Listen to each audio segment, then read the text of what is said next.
This is Sir Haris Bhatt, and I'm going to go for a workshop regarding your accounting exam for day after tomorrow. And it's an honor for me to be a part of this system. And I'm thankful to the management for providing this opportunity. And inshallah ta'ala, I want all of you that you can write my number. I will give you my number so that we can go for a class tomorrow also. I wanted to go for a class tomorrow also. And that class can be physical also if you want to join, and that will again be free of cost.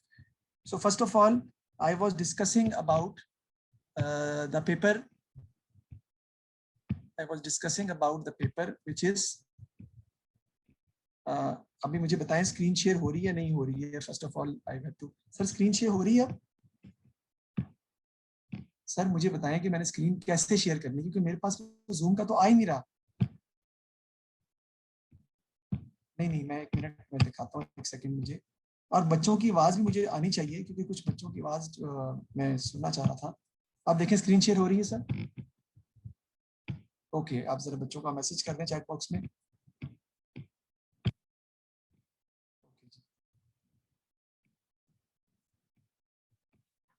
Okay, so let's start the topic. So first of all, I want to share with you that what is going to be our first priority, and priority basis पे हम इसको solve करते हैं कि from which chapter we are going to find the MCQs.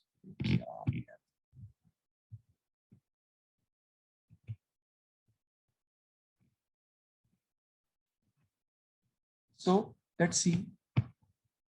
मैंने अभी बता दिया था आपको. I was explaining that from which chapter we are going to find MCQs. So I'm going to start discussing about accounting concepts, which is going to be very important for you.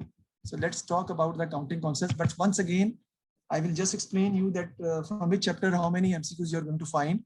From chapter 1, the accounting question, there will be 1 MCQs. Then double entry system, 1 MCQs. T account, there will be 2 MCQs from T accounts. Accounting concepts. At the end of the exam, at the end of your paper, out of 35 MCQs, last 3 MCQs will be from accounting concepts. Last 3 MCQs will be from accounting concepts. And I am going to discuss accounting concepts today. Same is the case with accounting ratios.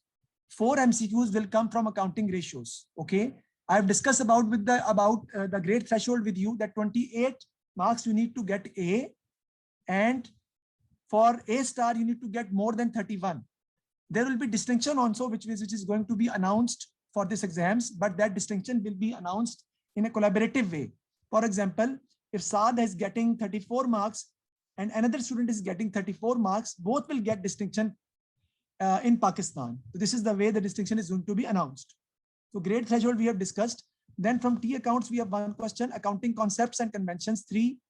Last 3 MCQs. The first MCQs will be from bookkeeping and accounting. So let's discuss that. Bookkeeping means recording of transaction is called bookkeeping. Beta, always remember कि जो entries, T accounts and trial balance. Entries, T accounts and trial balance तक क्या होती है? Bookkeeping.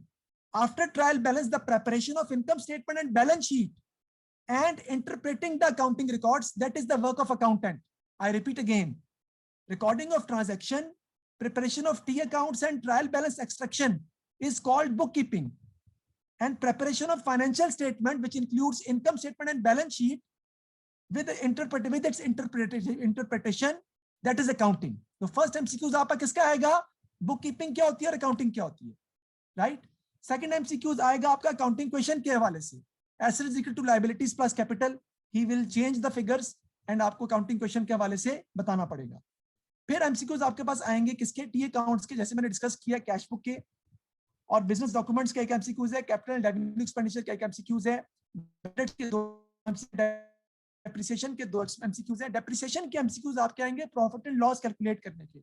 It means that first we need to calculate the book value of the asset after subtracting depreciation, then that book value is compared with the sale proceeds to find profit and loss on disposal of asset. Final accounts में से 3 MCQs आएंगे. बेटा final accounts में से जो MCQs आएंगे वो accrued और प्रीपेड के एमसीक्यूज होंगे, राइट? उसमें एक्सपेंस अकाउंट और इनकम अकाउंट आपको बनाना पड़ेगा. Let's discuss about the expense and income account in a short note, ताकि आपको एक्सपेंस एंड इनकम अकाउंट बनाना आ जाए कि वो हम कैसे बनाते हैं. मैं जल्दी से इसको एक्सप्लेन करता हूं. ताकि हम टाइम जो है वो वेस्ट ना करें अपना। देखिए एक्सपेंस अकाउंट का फॉर्मेट क्या होता है बेटा, जरा देखिएगा।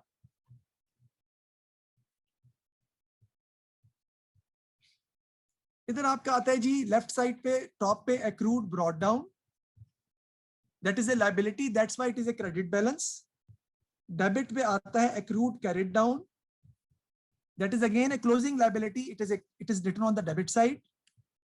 डेबिट साइड पे आपका आता है prepaid brought down, it is an asset, that's why it is having a debit balance because the expenses which I've paid in advance. यहां पे आपका आता है प्रीपेड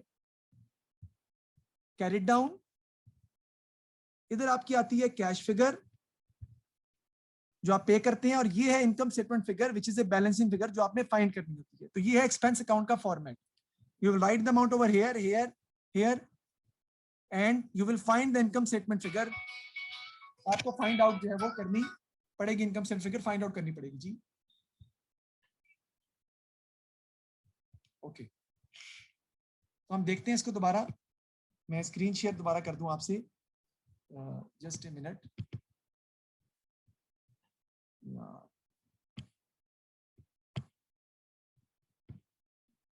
कैसे इसको स्क्रीन शेयर करूं, share screen. So this is the format of an expense and income account. इसको हम देखते हैं कि हम कैसे इसको सॉल्व करेंगे।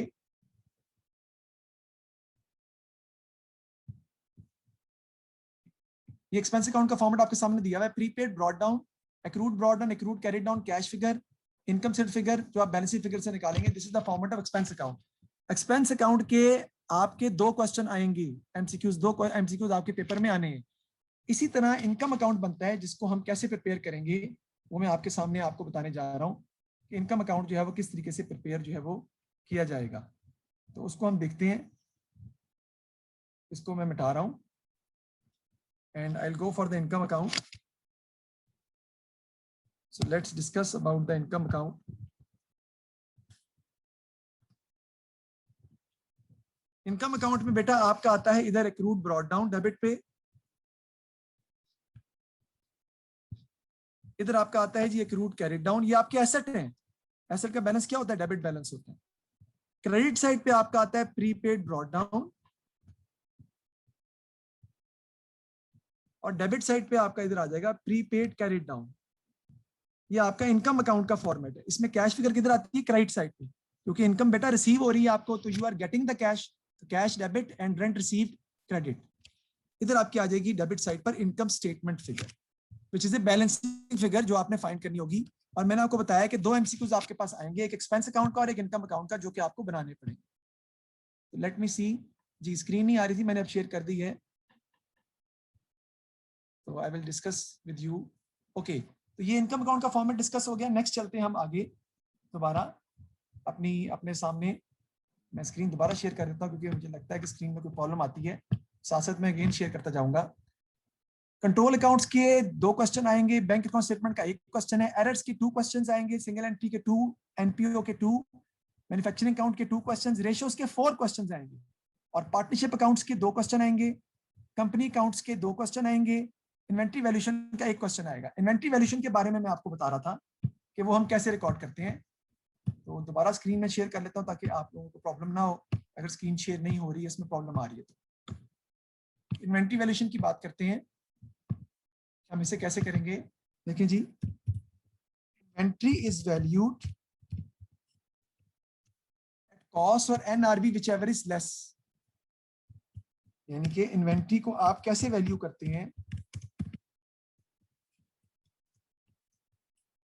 कॉस्ट, और एनआरवी का मतलब है net realisable value, whichever is less.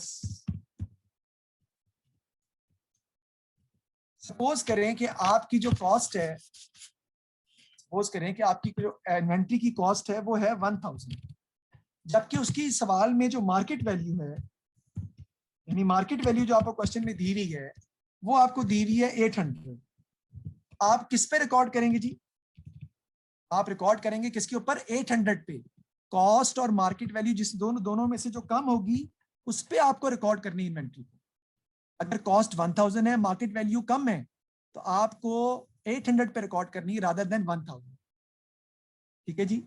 अब हम बात करते हैं किसकी, अकाउंटिंग रेशियोज के हवाले से। तो रेशियोज को टॉपिक से पहले हम थोड़ा डिस्कस करेंगे आपके अकाउंटिंग कॉन्सेप्ट जो मैं डिस्कस करना चाह रहा हूँ। पेपर में 2-3 चीजें जो इंपॉर्टेंट है वो मैं साथ साथ बताता जा रहा हूँ आपको। सबसे पहले ये है कि you have to manage the time. How to manage the time?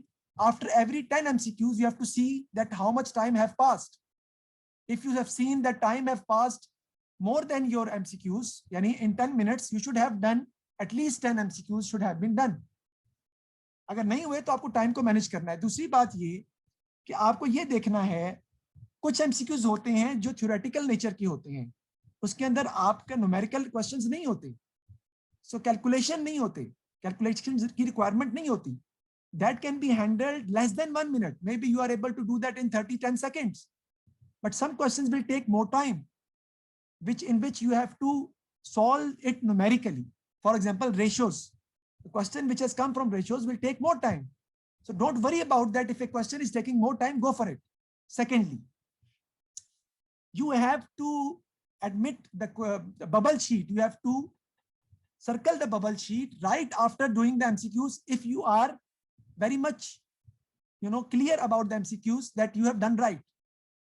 If you are confident about the MCQs that you have done right, circle it. Don't waste the time.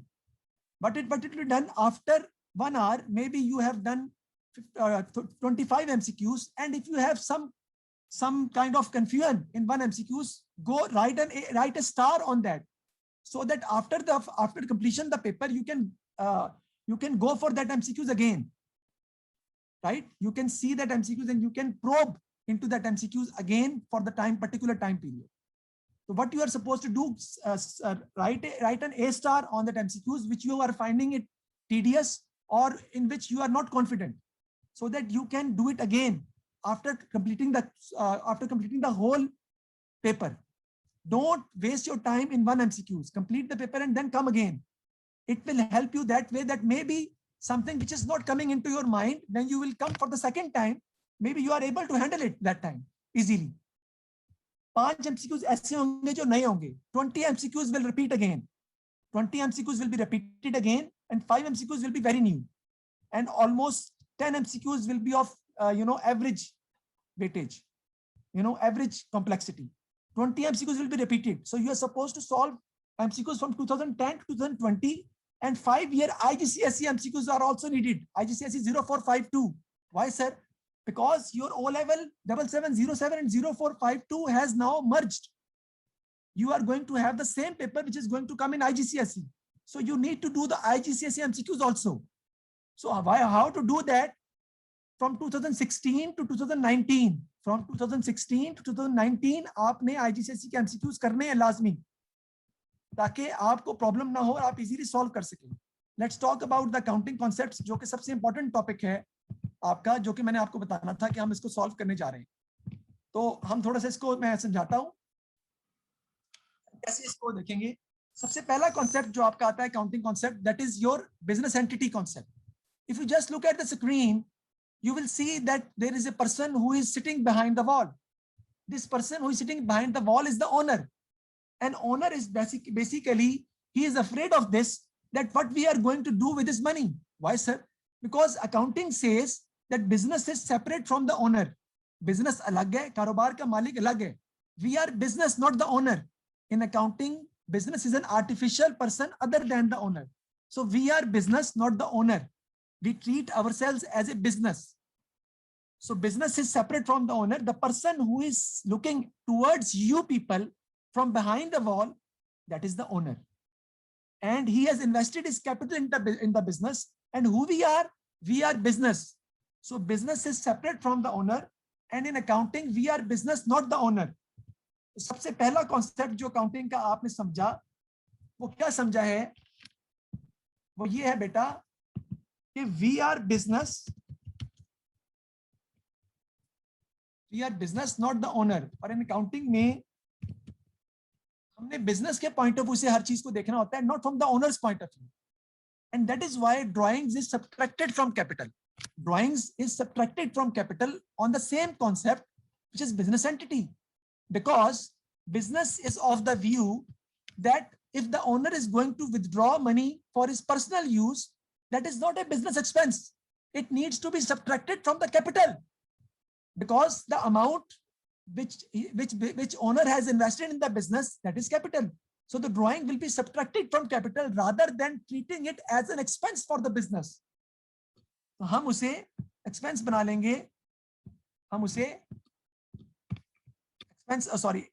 expense treat नहीं करेंगे. तो ये बंदा जो नजर आ रहा है ये ओनर है, और ओनर ये कहता है राइट कि business is separate from the owner, और हम जो है वो बिजनेस के बारे में पढ़ रहे हैं, ओनर के बारे में हम नहीं पढ़ते हैं. आगे नेक्स्ट स्लाइड पे चलते हैं. नेक्स्ट स्लाइड कहती है business exists as a unit by itself, right, and is separated from its owner. Only transactions and events related to the business are recorded in the business books. So if you are purchasing a building for the business, that is an asset, you will record it as an asset. But if the owner is going to purchase a personal computer for his own use, that is not a business expense. We will not treat as a business expense. That will be treated as drawings. So this is business entity concept. Accounting period concept says that we will prepare our accounts after one accounting period, means after a year. We will prepare our T accounts, our financial statements after 1 year. हमें 1 साल के बाद अपनी जी बिल्कुल मैं बताता हूं आपको अकाउंटिंग पीरियड कॉन्सेप्ट कैसे आएगा. देखो बेटा एमसीक्यूज किस तरह आता है वो मैं आपको साथ साथ बताता जाता हूं. जैसे बिजनेस एंटिटी की बात करते हैं, कहते हैं लिखा हुआ आता है क्वेश्चन में, the owner has owners drawings are not treated as an expense. Which accounting concept is applied? That is business entity. ठीक है, इस तरीके से आएगा. अकाउंटिंग पीरियड कॉन्सेप्ट भी आपको पता चलेगा कि 1 साल का होता है. It can be 3 months 6 months, लेकिन नॉर्मली ईयर हमारा कितने साल का होता है? 1 साल का. It can be from 1st January to 31st December. It can be from 1st September to 31st. फिर आती है मॉनेटरी कन्वेंशन. मॉनेटरी कन्वेंशन ये कहती है, इसे मनी मेजरमेंट कॉन्सेप्ट भी कहते हैं. That in accounting everything is going to be measured in terms of money. हम अकाउंटिंग में हर चीज को measure करते हैं in terms of wealth. Can you tell me how much is your health worth? Can I buy your attitude? Can I buy laziness from you? How much क्या बता सकते हो कि मैं आपसे कितनी मोहब्बत करता हूं? Love, hatred, affection. There is no value. You can't give a value to that particular emotions. But accounting is silent on that. Accounting, how much is your health worth? There is no answer. If I want to buy your attitude, how much are you? Should I pay you? There is no answer. Can I buy laziness from you? Not possible. Accounting says that everything. अगर मैं आपसे कहता हूं कि मैं आपको 10 करोड़ की building बना के देता हूं, you may lead your family for good. मतलब forget about your parents and go for the building. Will you are you going to accept it? Obviously not, because family bonding is more important. But accounting says that building is more worth than your family bonding, because the value of building in terms of wealth is more than your family. Accounting की ये accounting concept है, money measurement concept, जो ये कहता है कि everything is measured in terms of wealth. हर चीज की पैमाइश हम किसमें करते हैं? For example skill of your employees. Skill of your employees cannot be measured in terms of wealth. Tell me I am a good teacher, can you tell my worth in terms of money? Not possible. So accounting is silent regarding skills, regarding training. Trained a good teacher, bad teacher, good manager, bad manager. Accounting value everything in terms of wealth. हर चीज को किसमें देखती है? पैसों में. If a teacher is getting more amount, he is a good teacher. Accounting says like that. If a teacher is getting less money, he is not a good teacher. Accounting says like that because accounting measures everything in terms of money. Therefore, only money is used as the basic measuring unit for financial reporting. Okay, next is going concern. Going concern concept, if you just look at that particular image, you just see that the arrow is going on. Yani arrow is going on and continues. It will continue to carry on. It suggests that business is a going concern. That it says that business is going to operate for indefinite period. Yani business हमेशा चलता रहेगा. It will not close down. अब आपका सवाल है, मुआज आपका सवाल है, हसन आपका सवाल है कि सर अगर बिजनेस चलता रहेगा, लेकिन सर मैं अगर अपना बिजनेस क्लोज कर दूं, it will be closed. something bad is going to happen and I have to close my business. Yes, it is true. But the purpose to start the business, the motive behind the business to start the business is to run the business for good, forever. That is going concern concept. This business will continue to operate for indefinite period. Business हमेशा चलता रहेगा future में और बंद नहीं होगा. Sir ये तो हो ही नहीं सकता. फिर से समझाएं, देखें जी, गौर करें.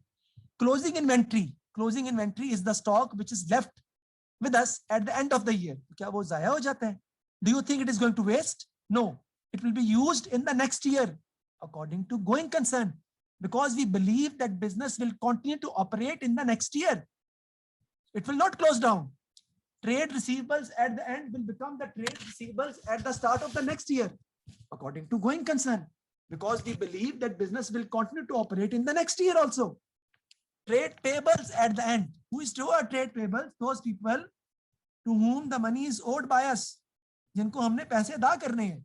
So trade payables at the end will become the trade payables at the start. According to which concept? According to going concern.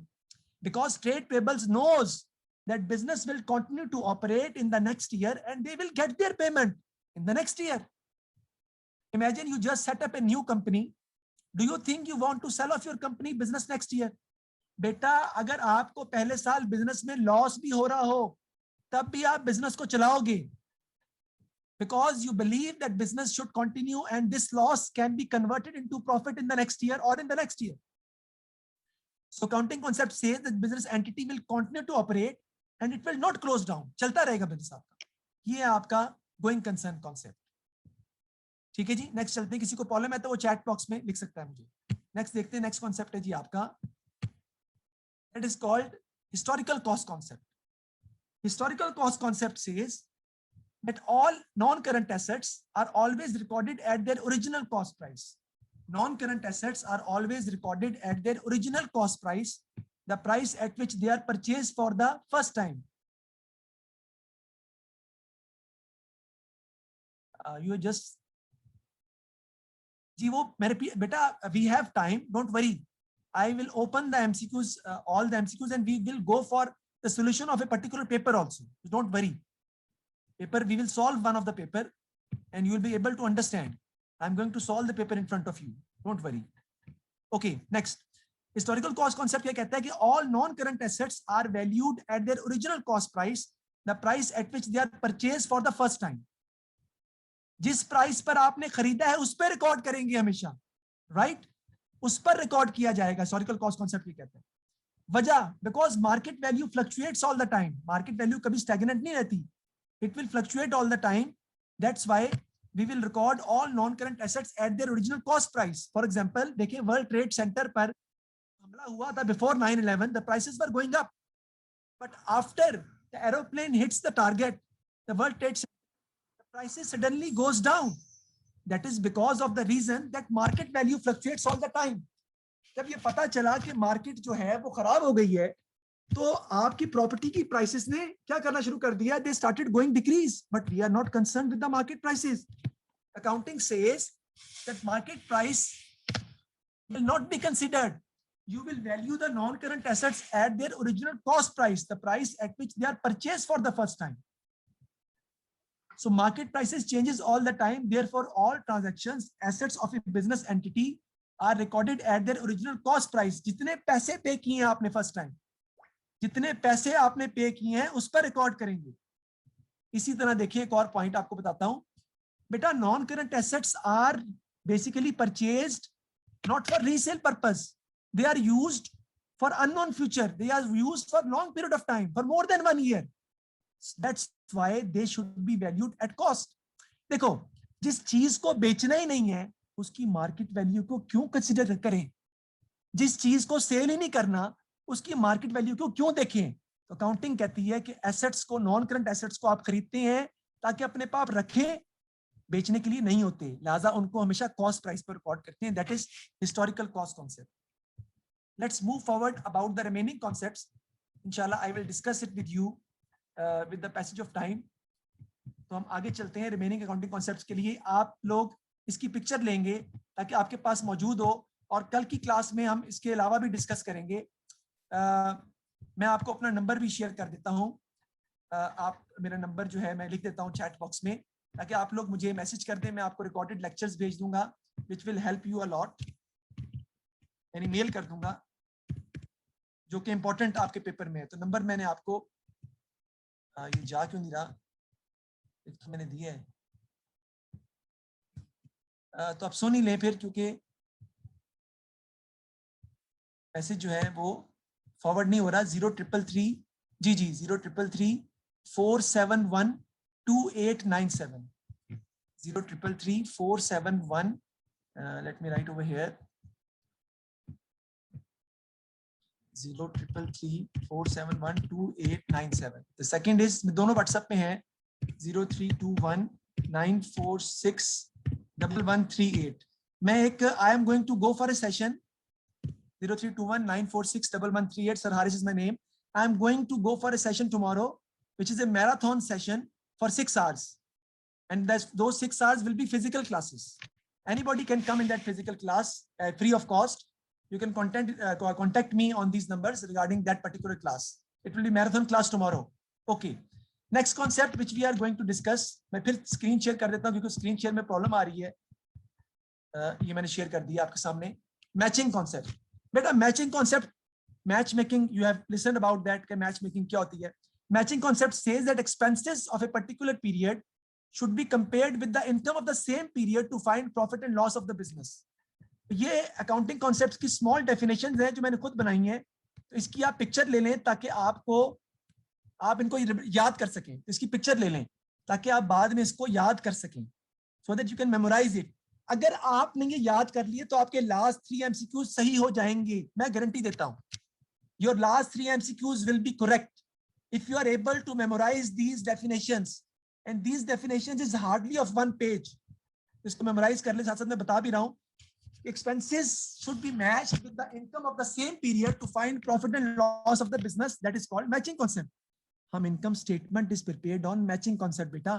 income statement में हम क्या करते हैं, एक साल के expenses को एक साल की आमदनी से कंपेयर करते हैं ताकि पता चले हमें प्रॉफिट हो रहा है या लॉस हो रहा है। That is called matching concept. जी बिल्कुल बिल्कुल कंपनी, बिल्कुल बिल्कुल कंपनी भी करेंगे। नेक्स्ट है जी आपका एक्रूअल कॉन्सेप्ट। एक्रूअल कॉन्सेप्ट ये कहता है कि expenses are recorded in the period to which it relates, either it is paid or not. देखिए जरा गौर करें, बड़ा इंपॉर्टेंट कॉन्सेप्ट है एक्रूअल का। एक्सपेंस को रिकॉर्ड कर लेते हैं चाहे वो पे किया हो या ना किया हो। फॉर एग्जाम्पल, मैंने अस्मा आपको पढ़ा दी है, अब बिलाल मैंने आपको पढ़ा दी है तो मेरा इनकम मेरी हो गई है, मैंने इनकम कमा ली है क्योंकि मैंने पढ़ा दी है, लेकिन मुझे मिली नहीं है अभी तक। Expenses are recorded in the period to which it relates, either it is paid or not. यानी एक्सपेंस को रिकॉर्ड कर लेते हैं जब वो हो जाता है, चाहे पे किया हो या ना किया हो। इनकम को रिकॉर्ड कर लेते हैं जब कमा लेते हैं, चाहे मिली हो या ना मिली हो। बेटा तभी तो एक्रूड एक्सपेंसेस को ऐड करते हैं, साल के एंड में एक्रूड एक्सपेंसेस को ऐड करते हैं ना, एक्रूड को, ओइंग एक्सपेंसेस को, आउटस्टैंडिंग को। क्यों ऐड करते हैं? क्योंकि आपने पे नहीं किए होते, लेकिन एक्सपेंसेस में ऐड करते हैं। किस कॉन्सेप्ट के तहत? एक्रूअल कॉन्सेप्ट के तहत। क्योंकि वो कहता है कि एक्सपेंस जब हो जाए उसे रिकॉर्ड कर लो, चाहे पे किया हो या ना किया हो। इनकम जब कमा ली है तो रिकॉर्ड करेंगे चाहे मिली हो या ना मिली हो। आगे देखें जी, रियलाइजेशन कॉन्सेप्ट क्या कहता है जी। रियलाइजेशन कॉन्सेप्ट और एक्रूअल में कोई फर्क नहीं है, दोनों सेम है। रिलेशन कॉन्सेप्ट और एक्रूअल में कोई फर्क नहीं है, दोनों सेम है। एक्रूअल बात करता है जीपी के बाद की, रियलाइजेशन कॉन्सेप्ट बात करता है जीपी से पहले की। अच्छा, जीपी से पहले क्या चीजें होती हैं बेटा? सेल्स और परचेजेस। अगर सेल्स आपने की हैं और चीजें आपके पास से बायर के पास चली गई हैं तो आप सेल्स रिकॉर्ड करोगे चाहे आपको कैश मिला हो या ना मिला हो। देखिए मैं यहां पढ़ रहा हूं, we will record sales in our books when the goods are passed to the buyer, either cash is received or not. जब बायर के पास चीजें चली गई हैं तो आप सेल्स रिकॉर्ड करोगे चाहे आपको पैसे मिले हों या ना मिले हों। जैसे क्रेडिट सेल्स आप रिकॉर्ड करते हो, क्रेडिट सेल्स रिकॉर्ड करते हैं ना, हम क्रेडिट सेल्स को रिकॉर्ड करते हैं, हालांकि पैसे तो नहीं मिले, क्रेडिट सेल्स का मतलब है उधार पे बेची हैं। Even then we will record credit sales according to which concept? Realisation concept. You will record credit sales when the goods are passed to the buyer, हालांकि पैसे अभी तक नहीं मिले। We will record credit purchases when the goods are received from supplier, हालांकि आपने पैसे अभी तक अदा नहीं किए। ये है रियलाइजेशन कॉन्सेप्ट। बच्चा पिक्चर ले लें, पिक्चर ले लें ताकि प्रॉब्लम ना हो आपको। ये स्मॉल डेफिनेशन है, ये आपको कहीं नहीं मिलेंगी। शॉर्ट डेफिनेशन है ताकि काउंटिंग कॉन्सेप्ट्स की लास्ट 3 एमसीक्यूज पेपर में आने हैं वो आपके ठीक हो जाए। नेक्स्ट आता है जी आपका ऑब्जेक्टिव एविडेंस। एविडेंस का मतलब होता है सबूत। ऑब्जेक्टिव एविडेंस का मतलब है कि जब भी आप कोई काउंटिंग की ट्रांजैक्शन करते हैं तो you should have evidence of that transaction. जैसे कि इनवॉइस, जब भी क्रेडिट सेल क्रेडिट परचेज करते हैं तो आप इनवॉइस इशू करते हैं। Credit note debit note are use for the return of goods, business documents हैं। रसीद आप जब देते हैं, आप जाते हैं ग्रोसरी स्टोर पे चीजें खरीदते हैं तो वो कंप्यूटर के ऊपर एक रसीद देते हैं आपको। वो रसीद क्या बताती है? वो रसीद बताती है कि you have made the payment for the goods purchased. आपने पेमेंट कर दी है, that is an evidence with you. आपके पास सबूत है कि आप पैसे अदा कर चुके हो। इस तरह स्टेटमेंट ऑफ अकाउंट भी एविडेंस है। स्टेटमेंट ऑफ अकाउंट क्या है, मैं एक्सप्लेन कर रहा हूं।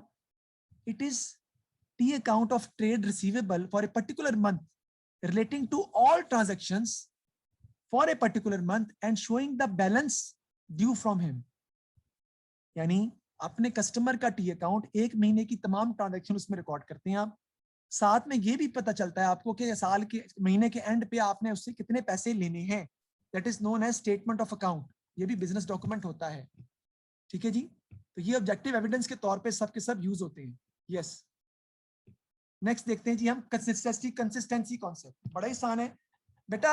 शाहिद अफरीदी कंसिस्टेंट प्लेयर है या नहीं? No, he is not consistent. तो कंसिस्टेंसी कॉन्सेप्ट क्या कहता है? once you have adopted a method you should follow the same method from year to year। accounting concepts should be applied on consistent basis। अगर आप किसी non current assets पर straight line method लगा रहे हो तो आप अगले साल भी स्ट्रेट लाइन मेथड ही लगाओगे। ये नहीं हो सकता कि आप बिल्डिंग पर पहले लगाओ स्ट्रेट लाइन फिर लगाओ diminishing balance method. No, it's not possible. एक मेथड अडॉप्ट कर लिया आपने तो फिर आप उसी मेथड को लेके चलोगे। You need to be consistent when you are applying your accounting procedures. Next आपका आता है जी प्रूडेंस कॉन्सेप्ट, जो सबसे इंपॉर्टेंट है। इसको जरा गौर से समझिएगा। प्रूडेंस कॉन्सेप्ट क्या कहता है? प्रूडेंट का मतलब पहले समझिए क्या होता है, क्या मतलब होता है। Abdullah is a prudent boy.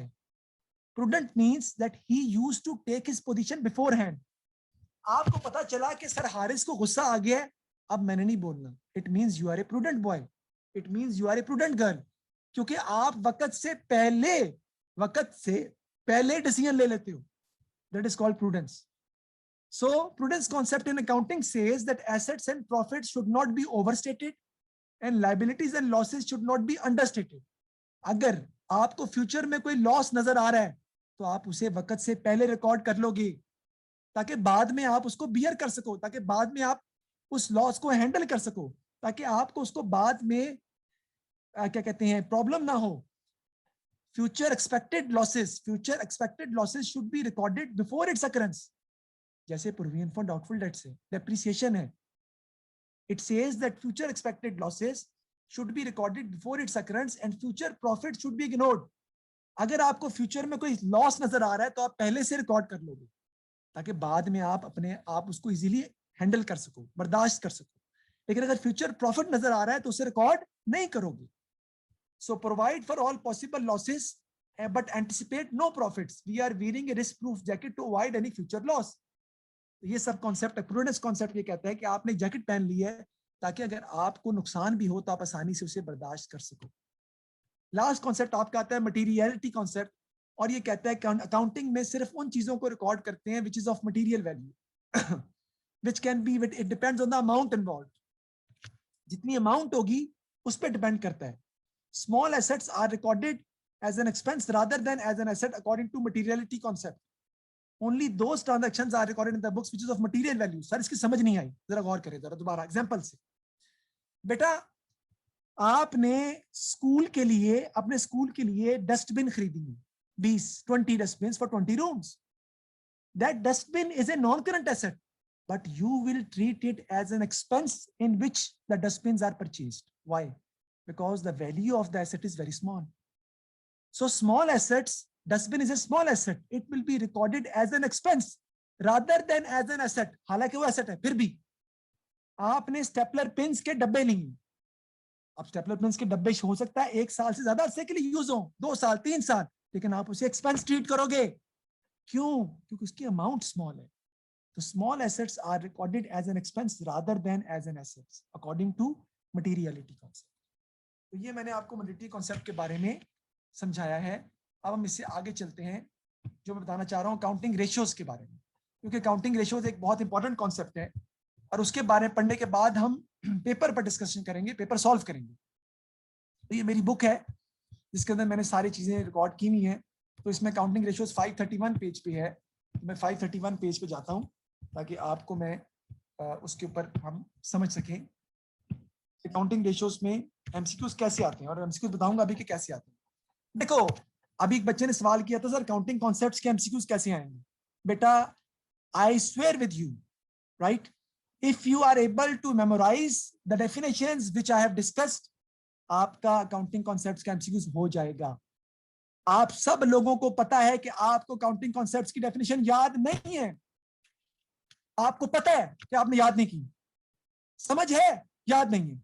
You have to memorise these little definitions. मैं दोबारा पेज खोल के दिखा सकता हूं आपको ताकि आप याद कर लें। एंड पे दोबारा समझा याद करा दूंगा।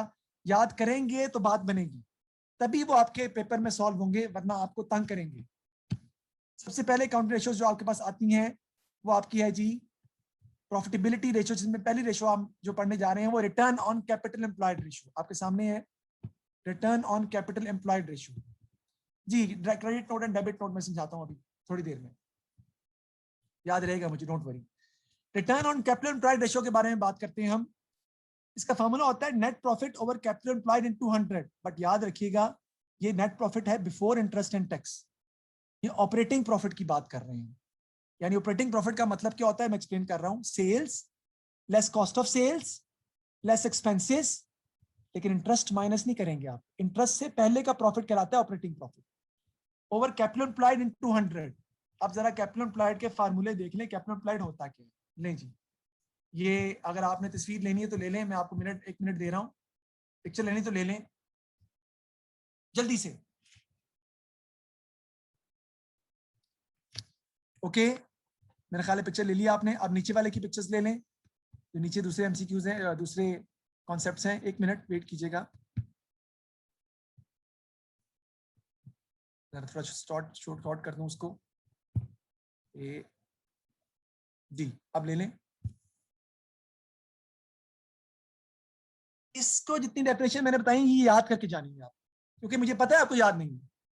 तो लास्ट 3 एमसीक्यू तो आपके जाया हो जाएंगे इस तरह, क्योंकि वो तो आने ही लास्ट 3 एमसीक्यू अकाउंटिंग कॉन्सेप्ट में से आने ही आने। अभी हम करते हैं paper, we will do that. चलें जी, रेशियोज पे चलते हैं हम। Operating profit over capital employed into 100। What is capital employed? बेटा, जितना सरमाया आपने बिजनेस में लगाया है, चाहे खुद लगाया हो या किसी से लेके लगाया हो। सर समझ नहीं आया, रिपीट करें, देखें जरा गौर कीजिएगा।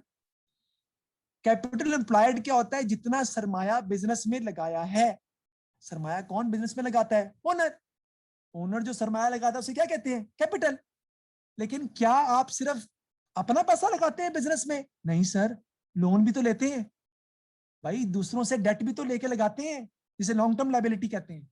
सो कैपिटल एम्प्लॉयड का फार्मूला क्या होगा हमारा, जो मैं आपके सामने यहां लिखने जा रहा हूं। देयर आर 2 फार्मूला और दोनों आपको याद करने हैं बेटा। दोनों मेमोराइज करने पड़ेंगे। Capital employed is equal to, लिख लें, कैपिटल प्लस, ये जस्ट ए मिनट जी, capital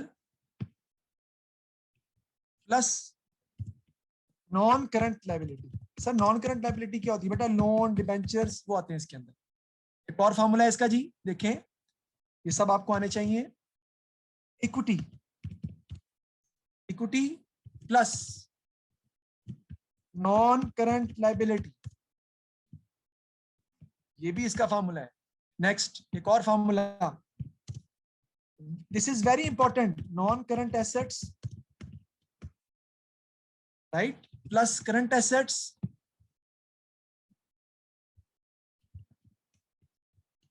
minus current liabilities.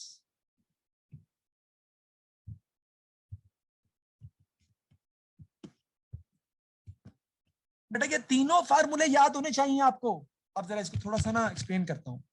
Sir capital employed आपने बताया कि वो सरमाया जो कारोबार में आपने लगाया है, तो sir capital plus non current liability तो समझ आ गई, यूज्ड बाय द बिजनेस। जी जी, तो सर कैपिटल तो समझ आ गया, नॉन करंट लायबिलिटी ऐड कर दी, पहला फॉर्मूला समझ आ गया। दूसरा कैसे बना है बेटा? इक्विटी जो होती है ना, कंपनी का कैपिटल नहीं होता, company is always having an equity. Equity company की होती है, और कंपनी की इक्विटी बराबर किसकी होती है? वो सुन लें, वो भी सुन लें, क्योंकि उसका भी सवाल एमसीक्यूज में आता है। बेटा ये मैं जो करवा रहा हूं आपको, जो फार्मूले पढ़ा रहा हूं, इसका सवाल पेपर में एमसीक्यूज में आएगा। रिटर्न ऑन कैपिटल एम्प्लॉयड का सवाल एमसीक्यूज में आता है हर साल, तो ये याद कर ले फार्मूला। अब इक्विटी के बारे में बात करें, इक्विटी बराबर किसकी होती है? देखिए जी, इक्विटी बराबर होती है जी ऑर्डिनरी शेयर कैपिटल,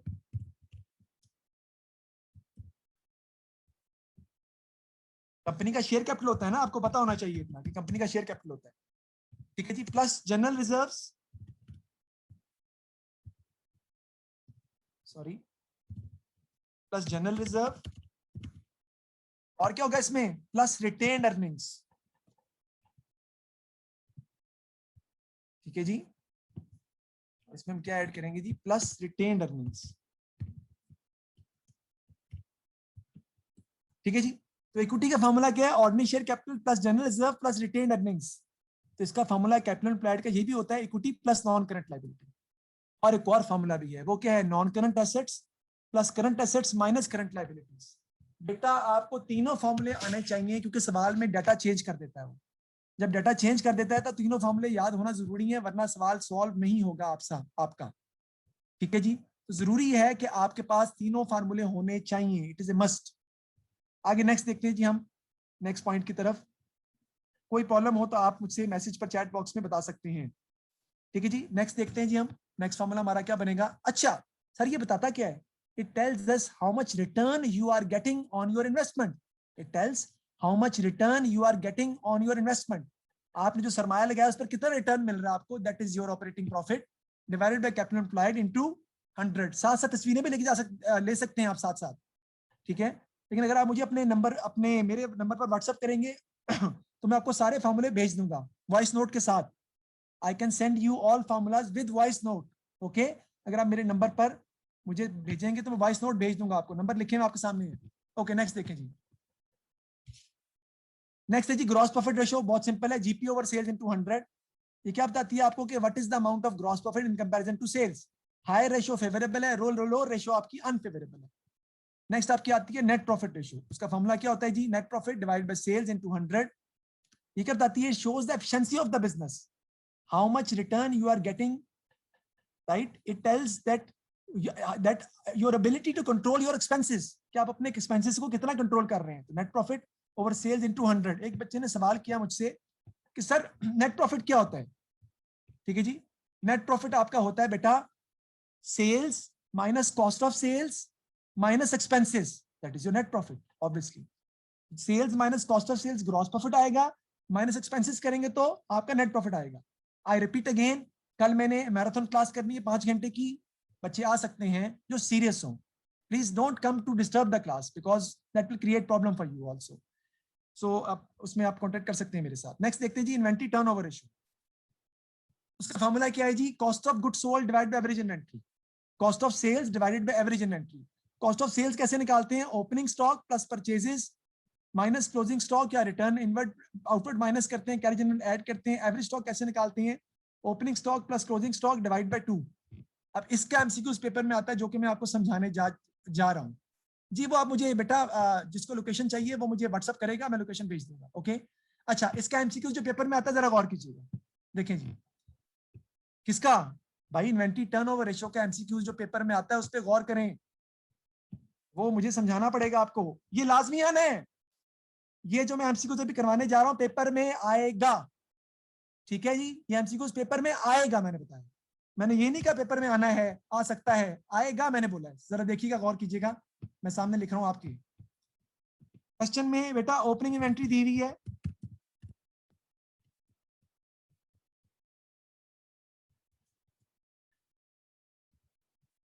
टू 200 की, एक मिनट, 2000 की, ठीक है जी। परचेजेस दी हुई है आपको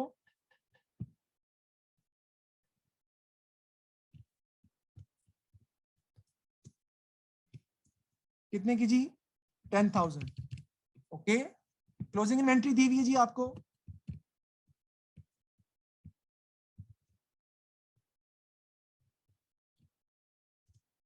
कितने की जी? 3,000। अच्छा, अब कहता क्या है वो क्वेश्चन में?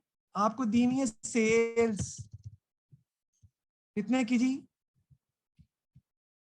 2 लाख की। नीचे दिया हुआ है मार्कअप, क्या दिया हुआ है जी? मार्कअप। मार्कअप आपको दिया हुआ है कितना? 20%। ओ सॉरी, ठीक होगी जी। कहता है जी फाइंड, क्वेश्चन क्या कहते हैं जी? Find inventory turnover ratio. आपने इन्वेंट्री टर्नओवर रेशियो फाइंड करनी है, बहुत आसान है, मैं इजीली फाइंड कर सकता हूं। कैसे बेटा? इसका फार्मूला है, देखिएगा, cost of sales divided by average inventory. Cost of sales कैसे निकालते हैं? Opening inventory plus purchases minus closing inventory. 2,000 plus 10,000 minus 3,000, तो आपका आंसर कितना आ जाएगा? 9,000 आपकी कॉस्ट ऑफ सेल्स आ जाएंगी। डिवाइडेड बाय एवरेज इन्वेंट्री कैसे निकालेंगे? Opening inventory plus closing inventory divide by 2। 2,000 plus 3,000 divide by 2 becomes 2,500। तो आपकी इन्वेंट्री टर्नओवर रेशियो कितनी आ जाएगी? 9,000 डिवाइडेड बाय 2,500, 3.6 टाइम्स। 3.6 इसका आंसर टाइम्स में आता है, 3.6 टाइम्स। ठीक है जी, इसका आंसर टाइम्स में आता है। सर ये तो बड़ा आसान है बेटा, इसको भी चेंज करना है मैंने। ये आसान है क्योंकि ये मैंने आपको समझाने के लिए सवाल बताया है। Very good. अब इसको चेंज करते हैं, इसी क्वेश्चन को चेंज करते हैं। अब चेंज कैसे क्वेश्चन को हमने करना है? हमें सेल्स जो है वो नहीं दी हुई, क्वेश्चन में सेल्स नहीं दी हुई, जो कि मैं यहां से अब आपको रब करने लगा हूं। अगर क्वेश्चन में आपको सेल्स ही ना दी हुई, ओके, और वो क्वेश्चन में कहता है, इसी क्वेश्चन में क्या कहता है जी? सेल्स फाइंड करनी है आपने, सेल्स फाइंड करनी है आपने। अब कैसे फाइंड करेंगे बेटा? मार्कअप क्या होता है? मार्कअप होता है gross profit rate on sales, GP rate on sales. यानी जीपी जो रेट है सेल्स पर, उसे कहते हैं आप मार्कअप। क्या मैं सही कह रहा हूं? नहीं, मार्कअप होता है GP rate on cost of sales, और मार्जिन होता है जीपी रेट ऑन सेल्स। तो मार्कअप दिया हुआ है, आप क्या करेंगे? कॉस्ट ऑफ सेल्स आपको दी हुई है, आपने निकाली दी है, वो कितनी है आपको पता है? 9,000। मार्कअप कितना है जी आपका? ओ, मार्कअप कितना है जी आपका? 20%। तो जीपी आप फाइंड कर लेंगे, जीपी आपका आ जाएगा जी, जीपी आपका आ जाएगा 9,000 का 20%। जीपी निकाल लेंगे हम, it is GP is equal to 9,000 का 20%। ये आपका आ जाएगा ग्रॉस प्रॉफिट, हम निकाल लेते हैं। तो ये आपका आ जाएगा 1,800। अब हम निकाल लेंगे सेल्स। सेल्स कैसे निकालेंगे? कॉस्ट ऑफ सेल्स प्लस, ओहो, प्लस जीपी। ओके जी, तो हम ऐड कर लेंगे जी। कॉस्ट कितनी है हमारी? 9,000। इसमें ऐड कर लेंगे हम जीपी, जो कितना दिया हुआ है? 1,800। आपका आंसर आ जाएगा बेटा कितना? 10,800 आपने फाइंड कर लिया, दैट इज योर सेल्स। ऐसे आपने सेल्स फाइंड की है मार्कअप से। अब सवाल उठता है, अगर इसी क्वेश्चन में मार्जिन दिया हो, आपको मार्कअप नहीं दिया हुआ, मार्जिन दिया हुआ विच इज इक्वल टू 20%, और कहता है कि आपने फाइंड करना है, अगेन आपने सेल्स फाइंड करनी है, तो मार्जिन तो होता है जीपी रेट ऑन सेल्स। आपको मार्जिन को मार्कअप में कन्वर्ट करना पड़ेगा, और उसका फॉर्मूला मैं बताने जा रहा हूं। Conversion of markup to margin और conversion of margin into markup. ये बड़ा जरूरी है बेटा, इसका पेपर में सवाल आने हैं, तो ये तो आपको करना पड़ेगा तैयार हर हाल में। बेटा इसका फॉर्मूला होता है मार्कअप इनटू मार्जिन का percentage divided by 100 plus percentage, और मार्जिन इनटू मार्कअप का फॉर्मूला होता है percentage divided by 100 minus percentage. अब अगर आप इस सवाल पे गौर करें तो आपके पास मार्जिन दिया हुआ है, जबकि मार्जिन हमारा होता क्या है, that is gross profit rate on sales, जबकि आपके पास तो कॉस्ट ऑफ सेल्स है 9000 जो आपने निकाली हुई है। आपके पास तो कॉस्ट ऑफ सेल्स है 9000, आपके पास तो सेल्स मौजूद ही नहीं है इस वक्त, क्योंकि मैंने सवाल चेंज किया ना, मैंने कहा मार्कअप ने दिया हुआ, मार्जिन दिया हुआ, यानी कि आपने सेल्स फाइंड करनी है लेकिन आपके पास ये चीजें नहीं दी हुई, राइट, आपको पास जीपी भी नहीं है और आपने सेल्स फाइंड करनी है। अब आप कैसे निकालेंगे, आपको तो मार्जिन दिया हुआ 20%, आपको मार्जिन को मार्कअप में कन्वर्ट करना पड़ेगा। वो कैसे कन्वर्ट करेंगे आप, जैसे कि मैंने आपको बताया है, परसेंटेज ओवर 100 माइनस परसेंटेज यहां अप्लाई करेंगे आप। परसेंटेज कितनी है जी बेटा, 20 डिवाइडेड बाय 100 माइनस 20, तो ये आपका मार्कअप में कन्वर्ट हो जाएगा, विच इज 20 डिवाइडेड बाय 80। अब आप इसको अप्लाई कर सकते हैं कॉस्ट ऑफ सेल्स पर ग्रॉस प्रॉफिट फाइंड करने के लिए। ग्रॉस प्रॉफिट आपका कितना आ जाएगा, 9000 मल्टीप्लाइड बाय, ये कन्वर्ट हो गया ना, अब जो 20/80 है ये आपका मार्कअप है, और मार्कअप क्या होता है, जीपी रेट ऑन कॉस्ट। तो आप डायरेक्टली इस पे अप्लाई कर सकते हैं 20 डिवाइडेड बाय 80, तो आपका जीपी आ जाएगा। अगर मैं कैलकुलेट करूं 9000 इंटू 20 डिवाइडेड बाय 80, तो आपकी जो आ जाएगी 2250 आपका आ जाएगा जीपी। अब आप सेल्स फाइंड कर लेंगे, कैसे, वही formula, cost plus GP. Cost कितनी है 9000 प्लस जीपी ऐड कर देंगे 2250, तो आपका आंसर आ जाएगा सेल्स का 9000 प्लस 2250 11250। तो मैंने ये क्वेश्चन डिफरेंट तरीके से, दो डिफरेंट तरीकों से सॉल्व कराया है, क्योंकि पेपर में दो डिफरेंट तरीकों से ये आना है। कभी आपको मार्कअप को मार्जिन में चेंज करना पड़ सकता है, कभी आपको मार्जिन को मार्कअप में चेंज करना पड़ सकता है, और कभी चेंज नहीं भी करना पड़ेगा, जरूरत नहीं पड़ेगी चेंज करने, ऐसा भी हो सकता है। ठीक है जी, नेक्स्ट चलते हैं हम अपने नेक्स्ट फॉर्मूले की तरफ। कोई मसला है तो आप मुझसे डिस्कस कर सकते हैं, व्हाट्सएप पे भी डिस्कस कर सकते हैं, कल भी डिस्कस कर सकते हैं हम। ट्रेड रिसीवेबल टर्नओवर रेशियो, ठीक है, बताती है ट्रेड रिसीवेबल टर्नओवर रेशियो, ये बताती है कि आपके ट्रेड रिसीवेबल आपको कितने दिनों में पैसे दे देते हैं।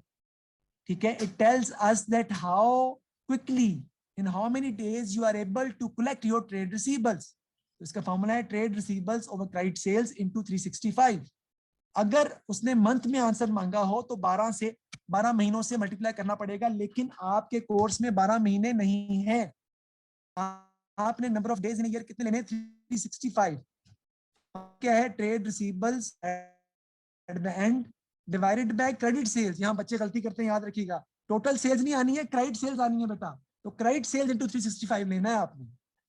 ठीक है जी, फिर ट्रेड पेबल टर्नओवर रेशियो का मतलब है कि आप कितनी देर में अपने ट्रेड पेबल्स को पे कर देते हैं। ये 165 लिखा हुआ है, गलत है, ये 365 है।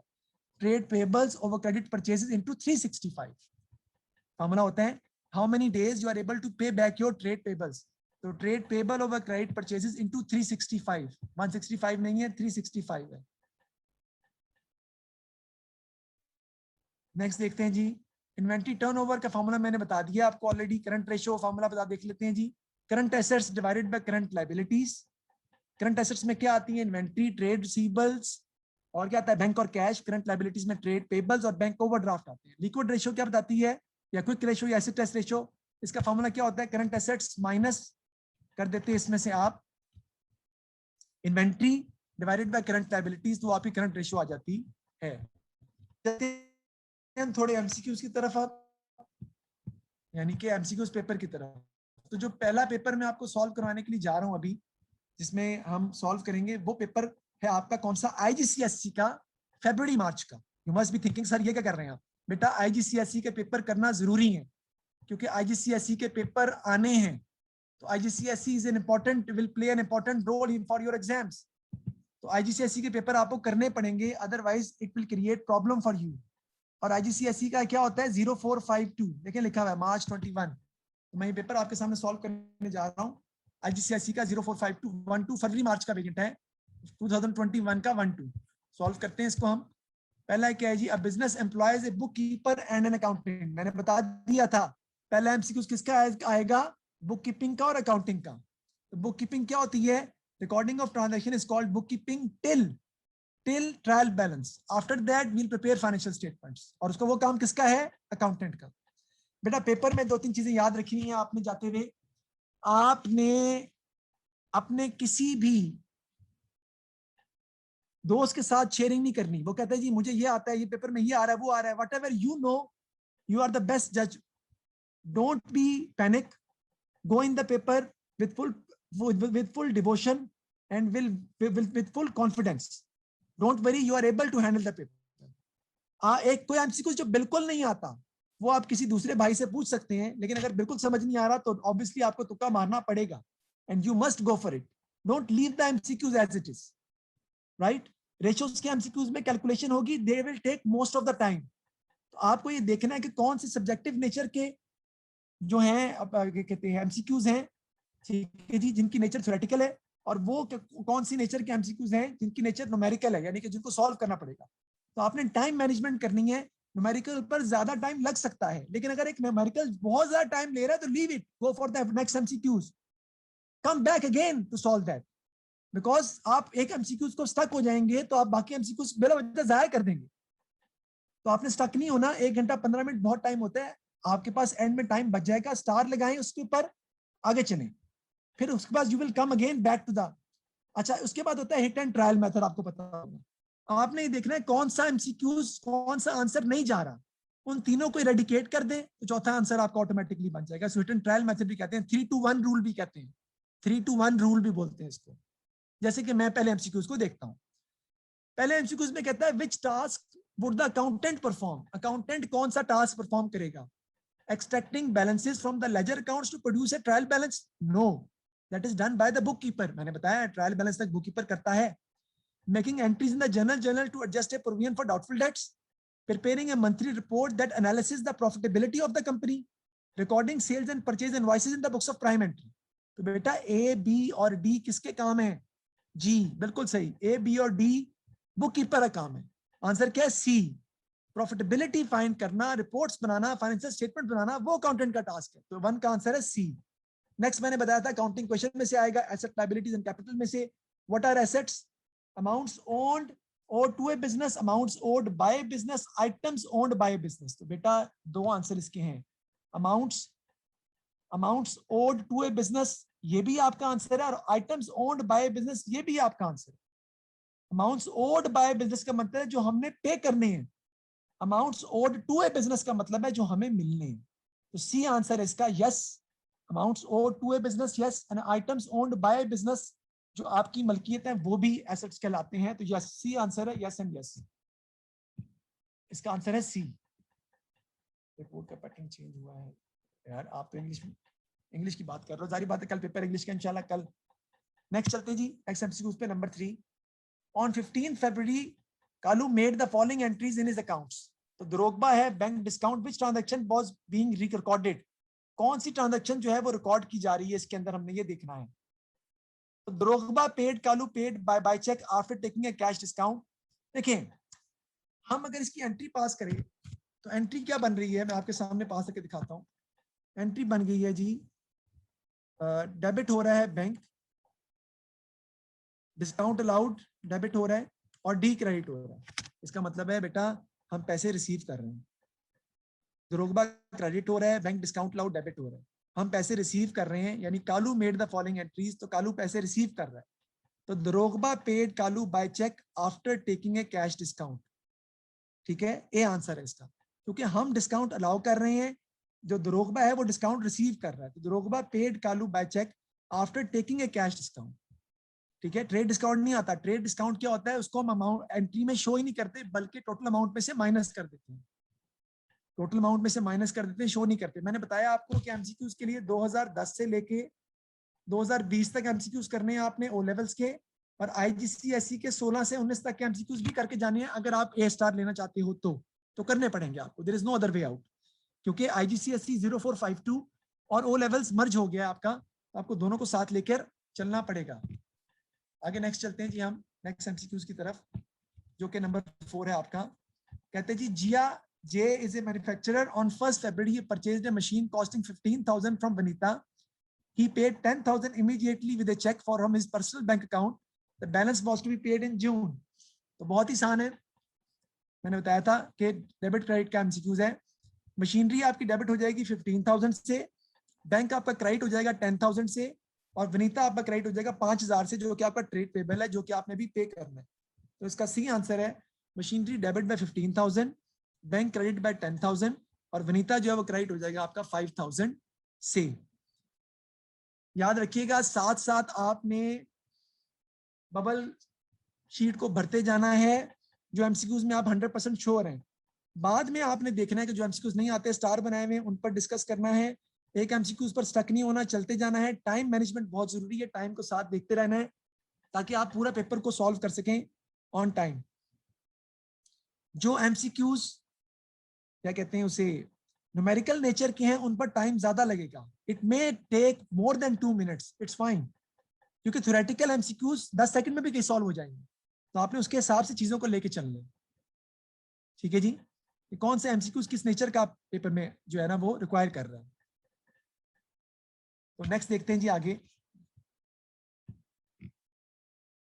नेक्स्ट है जी, Jamil financial year ends on 31st December. On 1st January, he brought down a debit balance on his stationery account.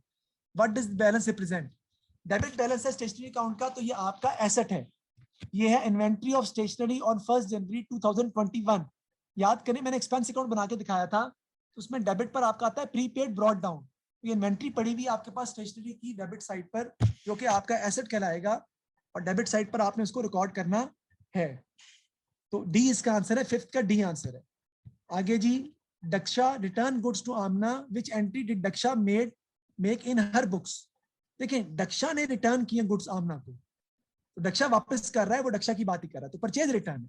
तो इसकी एंट्री होगी आमना का अकाउंट किसमें, परचेज जर्नल में, परचेज लेजर में, और परचेज रिटर्न का अकाउंट क्रेडिट होगा जनरल लेजर में. तो इसका बी आंसर है, इसका आंसर है बी. आमना का अकाउंट जो है वो परचेज लेजर में हम बनाते हैं T account of individual supplier trade payable. तो आमना का अकाउंट डेबिट हो जाएगा परचेज लेजर में, और जनरल लेजर के अंदर परचेज रिटर्न अकाउंट क्रेडिट हो जाएगा, क्योंकि इसकी एंट्री आप पास करोगे ना बेटा, क्या होगी, आमना टू परचेजेस रिटर्न, ये एंट्री होगी ना, ये जाएगा परचेज लेजर में. ठीक है जी, और ये जाएगा परचेज रिटर्न जनरल लेजर. तो बी इसका आंसर बनेगा आपका, क्योंकि बुक्स ऑफ प्राइम एंट्री के पॉइंट ऑफ व्यू से वो पूछ रहे हैं. नेक्स्ट क्वेश्चन में वो कहता है, अगर आप गौर करें, नेक्स्ट क्वेश्चन में वो कह रहा है कि which book of prime entry is written up from the copies of credit note issued by trader. Credit note issued by trader से हम कौन सी बुक ऑफ प्राइम एंट्री बनाते हैं. देखिए क्रेडिट नोट जब आप इशू करते हैं तो उसकी एंट्री क्या होती है. डेबिट नोट क्रेडिट नोट के बारे में जरा गौर कर लें. आपने मुझसे किसी बच्चे ने पूछा भी था कि समझा दें, अब मैं समझाने लगा जी. देखिए जी बेटा, दो रिटर्न होती हैं. एक रिटर्न की एंट्री होती है sales return to customer, customer को छोड़ दें, ऐसा करते हैं, let's write trade receivable because it becomes more easy for you.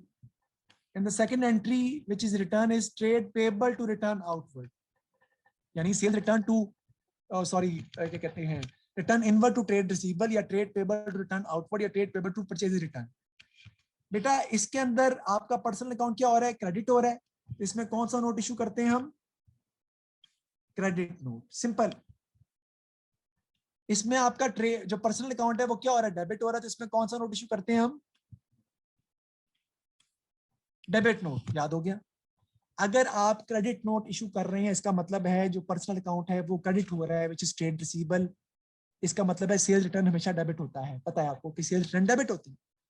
तो सेल्स रिटर्न की एंट्री में आप क्रेडिट नोट इशू करते हैं, और परचेज रिटर्न की एंट्री में आप डेबिट नोट इशू करते हैं. तो ऐसे आपने याद रखना है. जिस रिटर्न की एंट्री में बंदा, पर्सनल अकाउंट, बंदे का अकाउंट क्रेडिट हो रहा है, उसमें क्रेडिट नोट इशू करेंगे. जिस रिटर्न की एंट्री में बंदे का अकाउंट डेबिट हो रहा है, उसमें डेबिट नोट इशू करेंगे. तो सेल्स रिटर्न की एंट्री में ट्रेड रिसीवेबल क्रेडिट होते हैं, उसमें क्रेडिट नोट इशू करते हैं. ट्रेड पेबल की एंट्री में, रिटर्न आउटवर्ड की एंट्री में ट्रेड पेबल डेबिट होते हैं, उसमें डेबिट नोट इशू करते हैं. तो क्रेडिट नोट में कौन सा इशू करने में कौन सा आप करेंगे, हम ट्रेड रिसीवेबल को क्रेडिट कर रहे हैं, सेल्स रिटर्न जनरल. इसका आंसर आ जाएगा डी आंसर आ जाएगा, क्योंकि ट्रेड रिसीवेबल क्रेडिट होंगे ना, तो डी आंसर आ जाएगा. Sales return journal is the answer. Okay जी. तो इसको हम देखते हैं, देख लो चैट में क्या आ रहा है। नहीं, गलत बताया जी अब्दुल्ला आपने। क्रेडिट नोट जब आप इशू करेंगे तो उसकी एंट्री का मतलब है कि ट्रेड रिसीवेबल क्रेडिट हो रहे हैं, तो ट्रेड रिसीवेबल क्रेडिट हो रहे हैं तो सेल्स रिटर्न जनरल आंसर है। You are wrong, D is the answer, not B. Which book of primary from the copies of credit notes issued की बात कर रहे हैं बाय ट्रेडर। हम क्रेडिट नोट इशू करेंगे तो हम ट्रेड रिसीवेबल को क्रेडिट करेंगे, ट्रेड रिसीवेबल को क्रेडिट करेंगे तो सेल रिटर्न डेबिट होगा, तो सेल रिटर्न जनरल आंसर है इसका। ठीक है जी, आगे नेक्स्ट देखते हैं जी हम। इसके बाद नेक्स्ट एमसीक्यूज। सबसे पहले कि नेक्स्ट एमसीक्यूज की तरफ मैं चलूं, मैं जा रहा हूं किस तरफ, अकाउंटिंग कॉन्सेप्ट्स के एमसीक्यूज की तरफ। Okay good. नेक्स्ट जो है ना 8 आपका, which transaction is recorded in journal, तो वो है जी purchase sorry correction of an error in recording sales return, A answer है इसका। Drawings in cash by the owner जाएगा कैश बुक में, purchase of motor vehicle by cheque जाएगा cash book में, purchase of goods on credit जाएगा purchase journal में, तो इसका ए आंसर है। अच्छा बेटा, मैं आपको बता रहा हूँ कि पेटी कैश का सवाल एक पेपर में आना है, लिहाजा पेटी कैश का एमसीक्यूज आपका गलत हो जाएगा। पेटी कैश कोर्स में अब आया है तो पेटी कैश का सवाल पेपर में आना है। ये 9 एमसीक्यूज मैं इसीलिए करवा रहा हूँ आपको कि पेटी कैश का सवाल पेपर में आना है एमसीक्यूज। अब आप में से कुछ बच्चे ये सोच रहे होंगे कि sir we haven't done petty cash at all, तो please write my number, contact me, I will send you the lecture of petty cash. I have the lecture of petty cash, recorded video lecture, I can send you through mail easily. लेकिन petty cash को करना जरूरी है, it is a part of your course now and the MCQs will come in the paper. ये discuss करता हूं मैं आपसे अभी और समझाता भी हूं आपको भी। कहता है जी कि रिमाइंडर जो भी नाम है इसका, maintains a petty cash book using the interest system, the monthly interest of 250 is restored on the first day of each month. तो सबसे पहले तो समझना पड़ेगा आपको कि पेटी कैश बुक होती क्या है। Very good. पेटी कैश बुक होती क्या है? पेटी कैश बुक के लिए होती है बेटा कि जो स्मॉल अमाउंट्स की ट्रांजैक्शन होती हैं वो हम 3 कॉलम कैश बुक की जगह पेटी कैश बुक पे रिकॉर्ड कर लेते हैं। इंप्रेस सिस्टम क्या होता है? इंप्रेस सिस्टम का मतलब है कि इसका ओपनिंग और क्लोजिंग बैलेंस हमेशा सेम रहेगा। The opening and closing balance will always remain the same, which will remain 250 always. Start में भी और एंड पे भी 250 ही रहेगा। जनवरी में पेटी cashier spent 105 and receive a refund of 15 from a stationery supplier. How much was given to the petty cashier on 1st February to restore the impress system? मैं आपको समझाता हूं बेटा, हमें ओपनिंग बैलेंस कितना चाहिए? 250। और मैंने बताया इम्प्रेस सिस्टम क्या होता है कि आपका एंडिंग बैलेंस भी कितना होना चाहिए? 250। यानी कि ओपनिंग और क्लोजिंग बैलेंस सेम होने चाहिए, इसी को इम्प्रेस सिस्टम कहते हैं। क्योंकि डेली यूज के लिए जो हम कैश अपनी कैश एंड टिल में रखते हैं अपने पास, उसे कहते हैं पेटी कैश। तो वो जितना सुबह के वक्त हम रखते हैं, रात को उतना पूरा करके जाते हैं बैंक से, मजीद पैसे निकलवा लेते हैं ताकि दोनों बैलेंस सेम रहे। तो 250 था, पेटी कैश ने कितना खर्च किया? 105 खर्च किया, ठीक है। 15 उसके पास वापस आ गया। अब बताएं उसको और कितने पैसे मजीद 250 बनाने के लिए चाहिए होंगे? तो 250 माइनस 105 प्लस 15, उसके पास 160 पड़े हुए। तो 250 के लिए उसको कितने चाहिए और मजीद? उसको 90 और चाहिए। तो ए आंसर आपका आ जाएगा 90, आपका आंसर आ जाएगा कि 90 उसको मजीद जो है वो डालने पड़ेंगे ताकि वो उसको जो है वो पूरा कर सके या उस तक उसको लेके जा सके। जी, जनरल में क्या रिकॉर्ड करते हैं? याद रखिएगा, वो ट्रांजैक्शन जिनमें गुड्स नहीं आती, गुड्स का मतलब पता है ना, परचेज सेल्स, वो नहीं आती, वो जनरल में नहीं आएंगी, वो जाएंगी परचेज जनरल में, सेल जनरल में। फिर वो ट्रांजैक्शन जिनमें कैश और बैंक आता है वो भी नहीं आता, वो जाएंगे किसमें? कैश बुक में। तो सर जनरल में कौन सी आती है? बाकी सारी, जैसे कि machinery purchase on credit, asset sold on credit, bad debts की एंट्री, डेप्रिसिएशन की entry, provision for doubtful dates की एंट्री, रेक्टिफिकेशन ऑफ एरर की एंट्री, गुड्स ड्रॉइंग की एंट्री, ये सब जनरल में जाएंगी। जिस ट्रांजैक्शन में गुड्स नहीं आती और जिस ट्रांजैक्शन में कैश और बैंक नहीं आते वो जनरल में जाएंगी। For example goods purchase for cash, सही तो कैश है इसके अंदर, तो ये कैश बुक में जाएगा। Goods purchase, goods sold on credit, sale journal में, गुड्स तो है, सेल जनरल में जाएंगी, ठीक है जी। मशीनरी परचेज ऑन क्रेडिट, तो मशीनरी परचेज ऑन क्रेडिट में ना तो गुड्स है ना कैश और बैंक है, ये जाएंगी जनरल।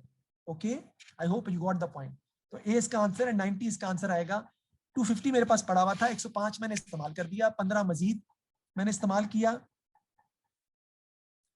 105, एक सेकंड थोड़ा सा गलती हो रही है, 105 मैंने स्पेंड किया और 15 मेरे पास वापस आया, 105 माइनस 15, 90 मेरे पास पड़ा हुआ है और मुझे 250 चाहिए, आई एम सॉरी, तो इसका 160 आंसर है। 250 करने के लिए मुझे 160 और ऐड करने पड़ेंगे, जो मेरे पास 250 तब बनेंगे, शुरू में 250 नहीं पड़ा हुआ ना, तो मुझे 160 और ऐड करने पड़ेंगे मेरे पास। इस वक्त जो मैंने खर्च किया वो उसकी बात कर रहे हैं, ठीक है जी। तो ये हमारा क्वेश्चन था, इसको मैं देखता हूं अभी, एक सेकेंड दीजिएगा। अब मैं सबसे पहले जा रहा हूं किधर, नीचे किसकी तरफ, अकाउंटिंग रेशियोज के क्वेश्चन की तरफ और डेप्रिसिएशन के क्वेश्चन की तरफ, फिर दोबारा वापस आता हूँ। देखिए जी सवाल आपके सामने है, कहते हैं जी Mandeep depreciates his motor vehicle at the rate of 20% using straight line method. A full year depreciation is provided in the year of purchase. Mandeep bought a motor vehicle on 1st January for 20,000. On 1st June, he bought a second motor vehicle for 10,000. What was the depreciation charge on motor vehicles for the year ended 31st December 2020? 2020 की बात कर रहा है और full year depreciation है, 2020 की बात कर रहा है और फुल ईयर डेप्रिसिएशन है। 20% है स्ट्रेट लाइन मेथड, जनवरी में परचेज किया कितना, 20,000 का एसेट, इस पर डेप्रिसिएशन होगी 20%, कितना आ जाएगा बेटा, 4,000। फिर एक एसेट और परचेज किया आपने 2020 में, ठीक है जी, उस पर भी डेप्रिसिएशन होगी 10,000 पे, कितनी, 20% कितना आ जाएगा, 1,000, and that's it. So 5,000 is your depreciation, C answer है बेटा। वो 2020 का मांग रहा है ना, तो रिड्यूसिंग बैलेंस मेथड थोड़ी है, कॉस्ट पे लेनी है ना डेप्रिसिएशन हमेशा, तो स्ट्रेट लाइन मेथड में तो कॉस्ट पे डेप्रिसिएशन रिकॉर्ड करते हैं, तो 20,000 पे लेंगे, 20% 4,000 आ जाएगी, और जो खरीदा आपने 10,000 का, उस पर भी 20% लेंगे फुल ईयर की, क्योंकि उसने कहा है डेप्रिसिएशन फुल ईयर की चार्ज करनी है आपने, वो आ जाएगी 1,000, तो 5,000 आपका आंसर आ जाएगा डेप्रिसिएशन का। ओके, नेक्स्ट चलते हैं जी आगे। आगे मैं पहले करवा रहा हूँ आपको किसके रेशियोज के, उसके बाद वापस आऊंगा, कंपनी के भी करवाने हैं मैंने जी। ये कंपनी का देखेंगे, which items appear in the capital and reserve section of a statement of financial position of a limited company। बेटा कंपनी का फॉर्मेट आप जरा, मैं आपको करवा सामने बता रहा हूँ, ये कंपनी का फॉर्मेट जो है ना वो आप लिख लें अपने पास, चेंजेस इन इक्विटी का, ताकि आपको पास याद हो, वैसे आपको याद ही होगा, ठीक है बेटा। देखिए मैंने बताया था कि ये पेपर जो मैं आपको सामने करवा रहा हूँ, ये IGCSE के पेपर है, फरवरी मार्च का 2020, IGCSE फरवरी मार्च 2020। तो statement of changes in equity का जरा आप लिख लें, मैं आपको भी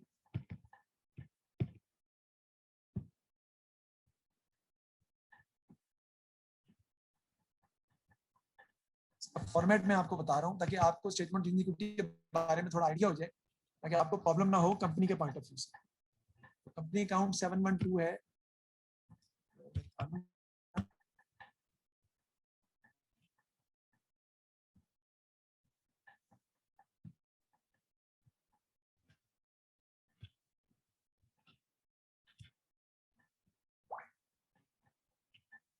ये मेरी बुक है ओ लेवल्स की, मैंने लिखी हुई है, तो लिखते हैं कंपनी अकाउंट्स के हवाले से।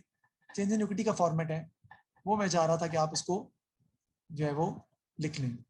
ये फॉर्मेट आपको दिया हुआ है चेंज इन इक्विटी का, आपने इसको यहाँ तक इसकी पिक्चर ले लें, आपको याद रहे कि ये फॉर्मेट आपको अच्छे से आता है। अब बेटा ये सब चीजों को ऐड कर देंगे आप, तो उसे कहते हैं इक्विटी। इसके अंदर आप अगर रिटेन अर्निंग के कॉलम को सॉल्व करेंगे तो रिटेन आंसर आ जाएगा आपके पास, ठीक है। और अगर आप सॉल्व करेंगे रिजर्व सेक्शन को, तो उसमें जनरल रिजर्व और रिटेन अर्निंग आएंगे। याद रखिएगा शेयर प्रीमियम और रिवॉल्यूशन रिजर्व वो लेवल्स में नहीं है, तो उस पर फोकस करने की जरूरत नहीं है। Take a picture of this, मैं दोबारा बता रहा हूं कि जनरल रिवॉल्यूशन रिजर्व और शेयर प्रीमियम आपके कोर्स में नहीं है, तो उसको फोकस करने की जरूरत नहीं है। बाकी इसकी पिक्चर ले लें ताकि आपको कंपनी का फॉर्मेट जो है वो आ जाए।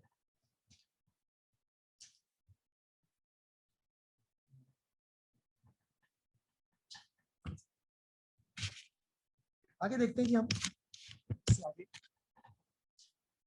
हम एमसीक्यूज कर रहे थे, उससे वापस चलते हैं। देखें कहता है विच item appears on the capital and reserve section of a statement of financial position of a limited company. देखिए डिबेंचर है, ऑर्डिनरी शेयर डिविडेंड है, जनरल रिजर्व है, फिर डिबेंचर है, रिटेन्ड अर्निंग्स है, जनरल रिजर्व है, ऑर्डिनरी शेयर कैपिटल है, debenture है, रिटेन्ड अर्निंग्स है, ऑर्डिनरी शेयर कैपिटल है, जनरल रिजर्व है, रिटेन्ड अर्निंग्स। तो देखिए जरा इसके अंदर हम क्या लेंगे। वो कह रहा है कैपिटल एंड रिजर्व्स, तो उसमें ऑर्डिनरी शेयर कैपिटल भी आएगा, जनरल रिजर्व भी आएगा और रिटेन्ड अर्निंग्स भी आएगा। तो इसका आंसर है डी, क्योंकि डी जो है वो कैपिटल रिजर्व सेक्शन में आएगा, इक्विटी एंड रिजर्व सेक्शन में। देखिए मैं दोबारा दिखाता हूं आपको, ये देखिए ऑर्डिनरी शेयर कैपिटल भी है, जनरल रिजर्व भी है, रिटेन्ड अर्निंग्स भी है, that is a part of the equity. Capital reserve section में कौन सा आएगा? Ordinary share capital, general reserve और रिटेन्ड अर्निंग्स। ये क्यों नहीं आएगा? डिबेंचर नॉन करंट लायबिलिटी होती है, इस वजह से वो शामिल नहीं होगा, तो डी आंसर होगा। एक बच्चे ने बताया था, सही बताया था। अच्छा जी, ये क्वेश्चन जो मैं दिखा रहा हूँ 23 बहुत ही इंपॉर्टेंट है, इसको भी आप ध्यान याद रखें कि ऐसा क्वेश्चन पेपर में आएगा, आना नहीं है, आएगा, मैंने बता दिया। इशूड शेयर कैपिटल दिया हुआ है, consist of ordinary shares on 1st January the retained earnings were 78,000. For the year ended the company earned a profit of 65,000. An ordinary share dividend of 20,000 was paid and a further dividend for the year 15,000 was proposed. तो लिख ले बेटा, proposed dividend जो है वो नहीं आता। proposed dividend का मतलब होता है it is not yet approved by the shareholders in the annual general meeting. तो IAS 1 ये कहता है कि proposed dividend will come in the footnote, it will not be recorded in the books. तो आप इसको रिकॉर्ड नहीं करेंगे। तो 15,000 को छोड़ दें। A transfer was made to the general reserve of 40,000. अब देखिए मैं उसी क्वेश्चन पर सॉल्व करने जा रहा हूं जो मैंने ऊपर फॉर्मेट बताया, देखिए जरा, उसी क्वेश्चन पर सॉल्व करने जा रहा हूं। The format which I have given, उसी को सॉल्व करने जा रहा हूं मैं। May be your answer is correct because I didn't solve it yet. If you have done that, that's a great gesture on your part. I am very happy with you.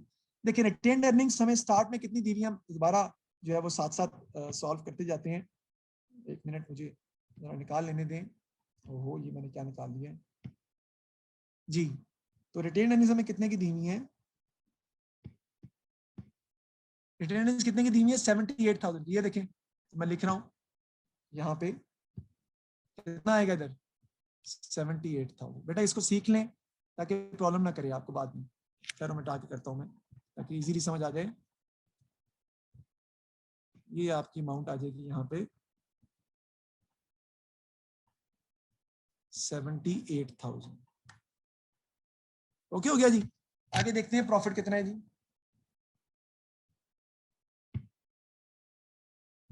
Profit है जी आपका कितना? 65,000 का profit है, वो लिख लेते हैं जी। Format में ऐड ही करना है ना, profit for the year add हो रहा है तो मैं ऐड कर दूंगा, जारी बात है। कितना ऐड करना है? 65,000। इसको समझ लें ताकि कल को आपको जब पेपर में सवाल आएगा प्रॉब्लम ना हो, आप इसको सॉल्व कर सकें। 65,000 आपका प्रॉफिट आ गया, मैंने लिख लिया। आगे चलते हैं। आगे कहता है क्या दिया हुआ आपको? कहता है डिविडेंड पे कर रहे हैं 20,000 का। वो क्या हो जाएगा? प्रपोज डिविडेंड नहीं आएगा, मैंने बता दिया, माइनस हो जाएगा। डिविडेंड पे कर रहे हैं 20,000 का, माइनस हो जाएगा। दोबारा लिख लेते हैं, डिविडेंड पेड कितना है? 20,000 का, माइनस हो जाएगा। ब्रैकेट लगी हुई है ना, इसका मतलब है डिविडेंड आप माइनस कर देते हैं प्रॉफिट में से, पे करना ना शेयर होल्डर को, इसलिए। आगे देखते हैं जी, और क्या दिया हुआ है? और दिया हुआ है जी बेटा ट्रांसफर टू जनरल रिजर्व, वो कितना है? 40,000। तो जनरल रिजर्व में ट्रांसफर करने का मतलब होता है कि आपने रिटेन्ड अर्निंग में से पैसा निकालकर जनरल रिजर्व में ट्रांसफर कर दिया है, राइट। तो रिटेन्ड अर्निंग में से पैसा निकाल के जनरल रिजर्व में ट्रांसफर जो आप कर रहे हैं वो कितना है? वो है 40,000 का। तो वो हम लिख देंगे, वो रिटेन्ड अर्निंग में से माइनस हो जाएगा और जनरल रिजर्व में ऐड हो जाएगा। ये देखें ट्रांसफर टू जनरल रिजर्व कितना है जी? 40,000। इधर से मैं क्या कर दूंगा? माइनस, और जनरल रिजर्व में लिख दूंगा क्योंकि रिजर्व बढ़ गए ना इतनी अमाउंट्स। अब रिटेन अर्निंग्स का एंडिंग बैलेंस कितना आता है कैलकुलेट कर लेते हैं हम। देखें 78,000 plus 65,000 profit for the year, minus कर देंगे डिविडेंड जो आप पे कर रहे हैं शेयर होल्डर्स को, और माइनस कर देंगे 40,000 जो कि आपने ट्रांसफर टू जनरल रिजर्व करना है। तो आपका आंसर आ जाएगा 83,000। तो आपने बिल्कुल सही बताया था बेटा, जो भी थे आप, नाम याद नहीं आ रहा, आपने एग्जैक्टली आंसर सही बताया था। दैट इज आंसर हमारा कौन सा आएगा? डी आंसर है।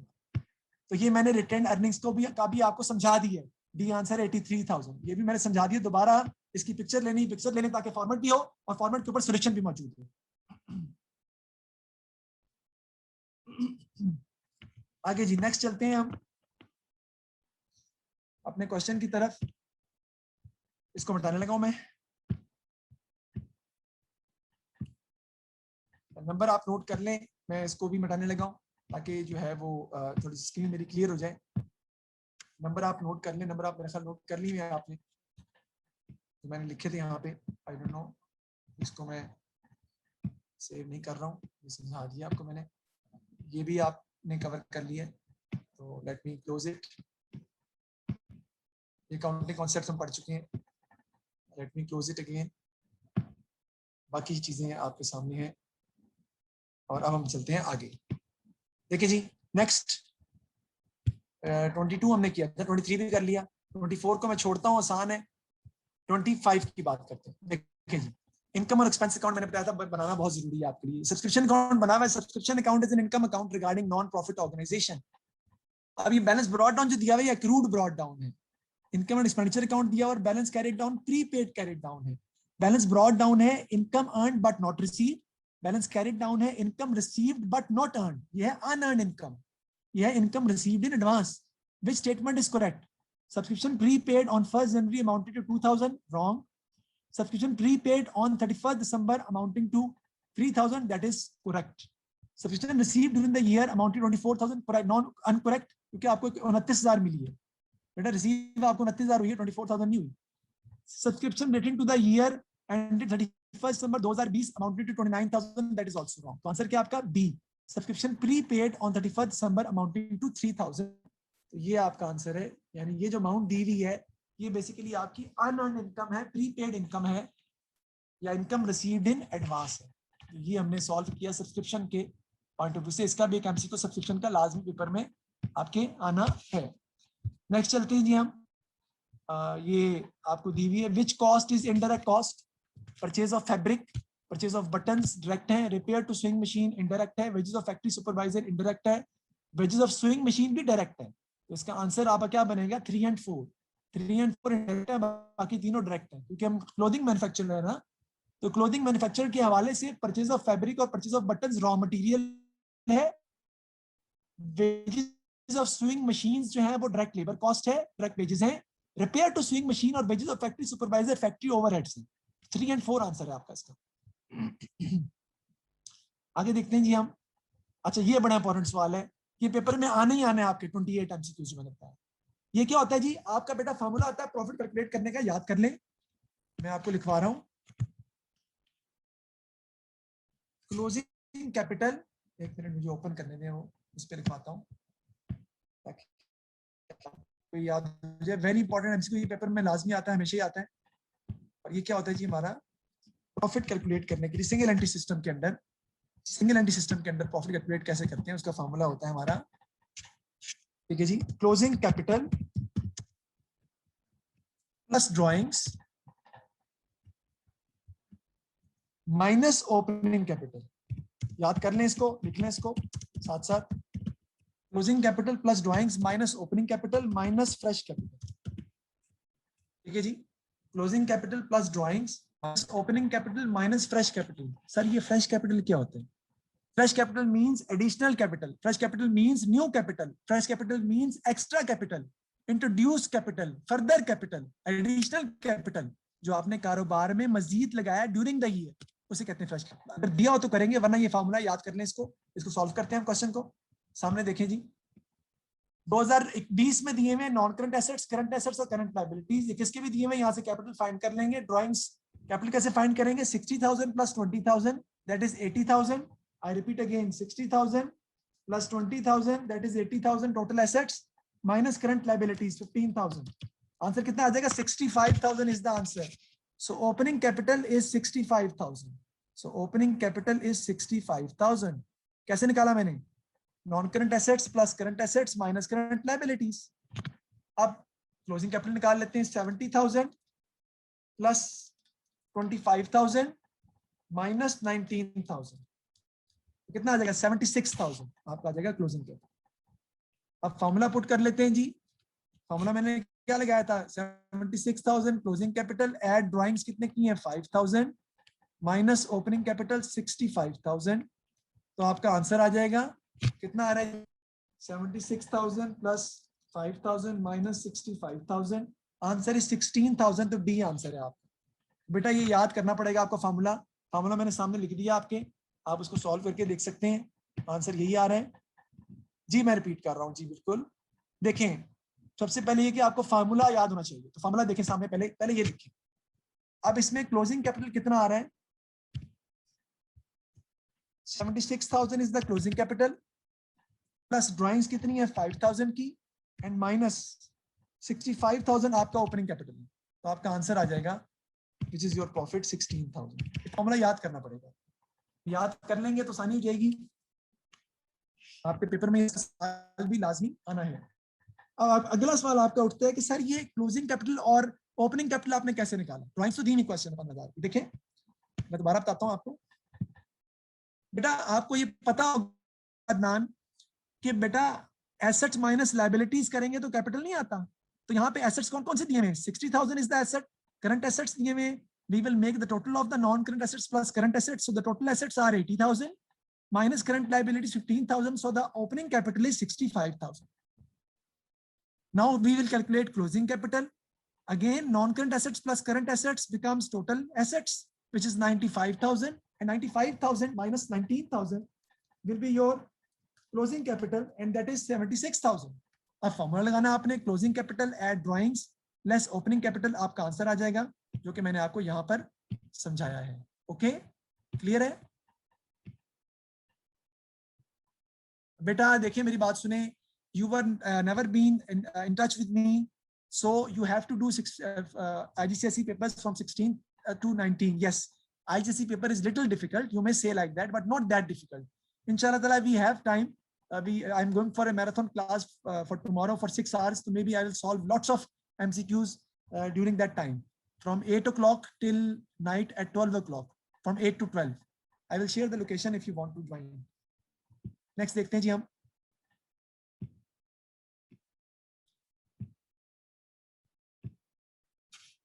नेक्स्ट है जी 29, as discuss with you what was the credit sales. यहाँ पे आप बनाएंगे सेल लेजर कंट्रोल अकाउंट। अब इस क्वेश्चन में क्या प्रॉब्लम है जरा गौर कीजिएगा। इस क्वेश्चन में बेटा प्रॉब्लम ये है कि ट्रेड रिसीवेबल्स का उसने डिक्रीज दिया हुआ है। देखें डिक्रीज इन ट्रेड रिसीवेबल्स, बाकी चीजें आसान है तो मैं बनाता हूँ SLCA और आपको समझाता हूँ कि कैसे आप इसको सॉल्व करेंगे। बेटा ब्रॉड डाउन आपने एज्यूम करना है, एज्यूम करना है कि ब्रॉड डाउन कितना है 10,000। अब अगर ब्रॉड डाउन 10,000 है तो कहता है ट्रेड रिसीवेबल 2,000 से डिक्रीज कर गया तो कैरी डाउन कितना होगा 8,000। अब कैश कितना रिसीव हो रहा है आपको? कैश आपको रिसीव हो रहा है 58,000।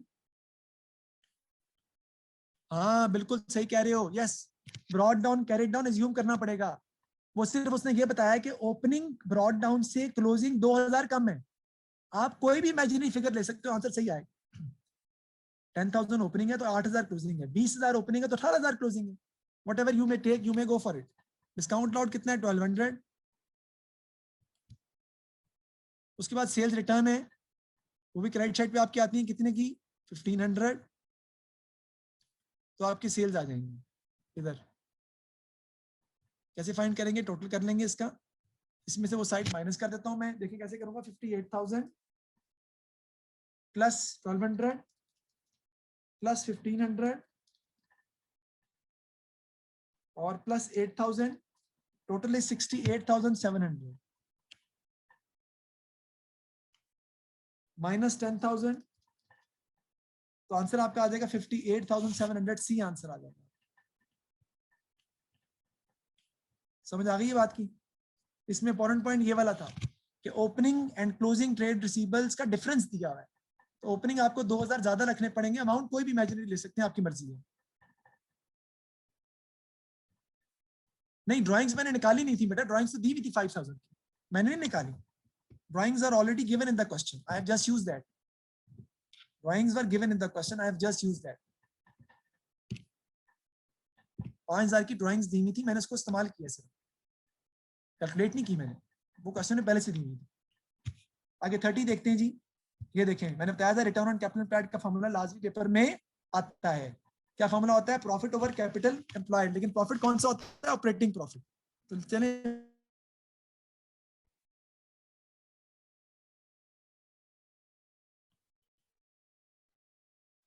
Operating profit over capital employed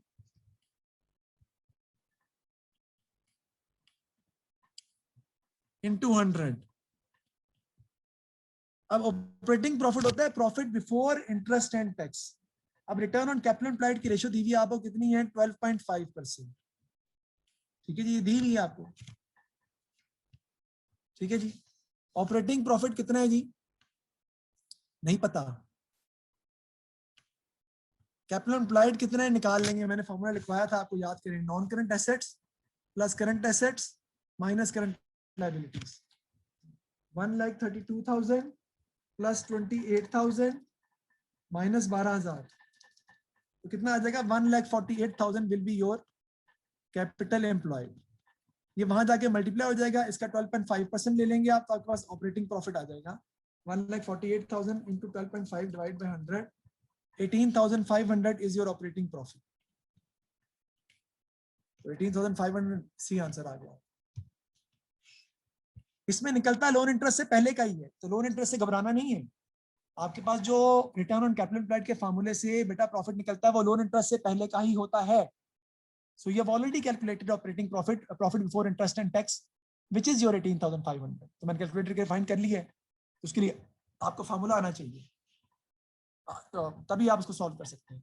next देखते हैं 31, विच changes would cause an increase in the liquid ratio. कौन सी चेंजेस हैं जिससे लिक्विड रेशियो आपकी क्या हो जाएगी, बढ़ जाएगी। कौन मुझे बता सकता है, which changes would cause an increase in the liquid ratio, a decrease in inventory, an increase in inventory, a decrease in the provision for doubtful debts, an increase in the provision for doubtful debts। देखें, liquid ratio आपकी तब बढ़ेगी जब आपके liquid assets बढ़ेंगे, और liquid assets आपके तब बढ़ेंगे जब आपकी provision for doubtful debt decrease होगी। तो इसका सी आंसर है। इन्वेंट्री से फर्क नहीं पड़ेगा, प्रोविजन फॉर डाउटफुल डेट्स अगर आपकी डिक्रीज हो जाएगी तो आपके ट्रेड रिसीवेबल्स बढ़ जाएंगे, और आपके ट्रेड रिसीवेबल बढ़ जाएंगे तो डेफिनेटली आपकी लिक्विड रेशियो इंक्रीज कर जाएगी। तो which changes would cause an increase in the liquid ratio, that is decrease in the provision for doubtful dates, यानी इसका सी आंसर होगा।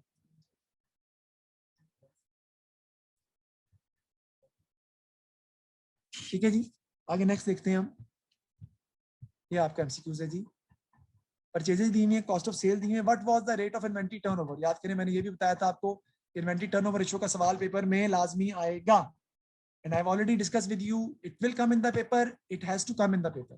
So इन्वेंट्री टर्नओवर रेशियो को अच्छे तरीके से सॉल्व कर लें। देखें 31 दिसंबर 2019 की दी हुई है परचेजेस, कॉस्ट ऑफ सेल्स भी दी हुई है, और ओपनिंग क्लोजिंग इन्वेंट्री भी दी हुई है। कहता है what was the rate of inventory turnover ratio for the year ended 31 December 2020। 2020 का आपने निकालना है इन्वेंट्री टर्नओवर रेशियो। तो फार्मूला क्या होता है जी इन्वेंट्री टर्नओवर रेशियो का, इन्वेंट्री टर्नओवर रेशियो का फार्मूला होता है जी cost of sales divided by average inventory. Turnover ratio का फार्मूला क्या होगा जी, cost of sales divided by average inventory. तो हम इस तरीके से सॉल्व इसको कर सकते हैं।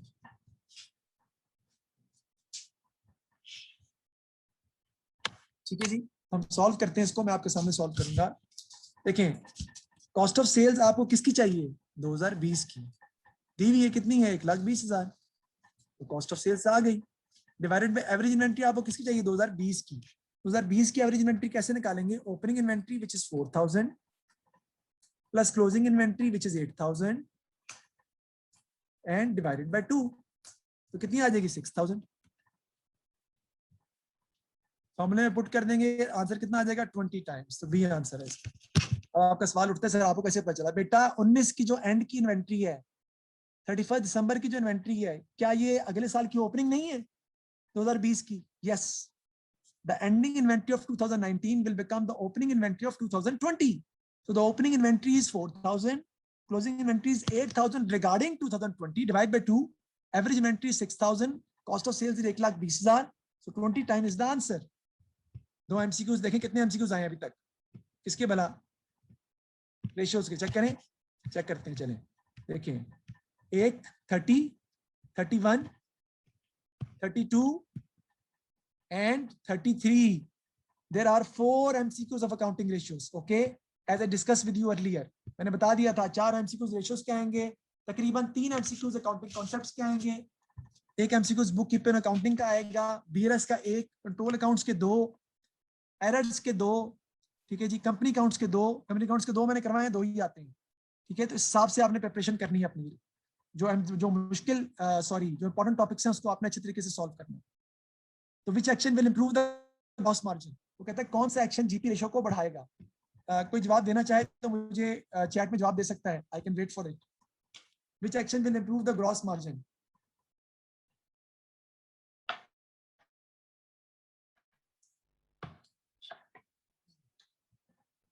जी, चैट में कोई सवाल जवाब देना चाहे तो दे सकता है. Which action will improve the gross margin? B बताया आपने. Okay, exactly right, you are absolutely right. देखिए मैं समझाता हूँ.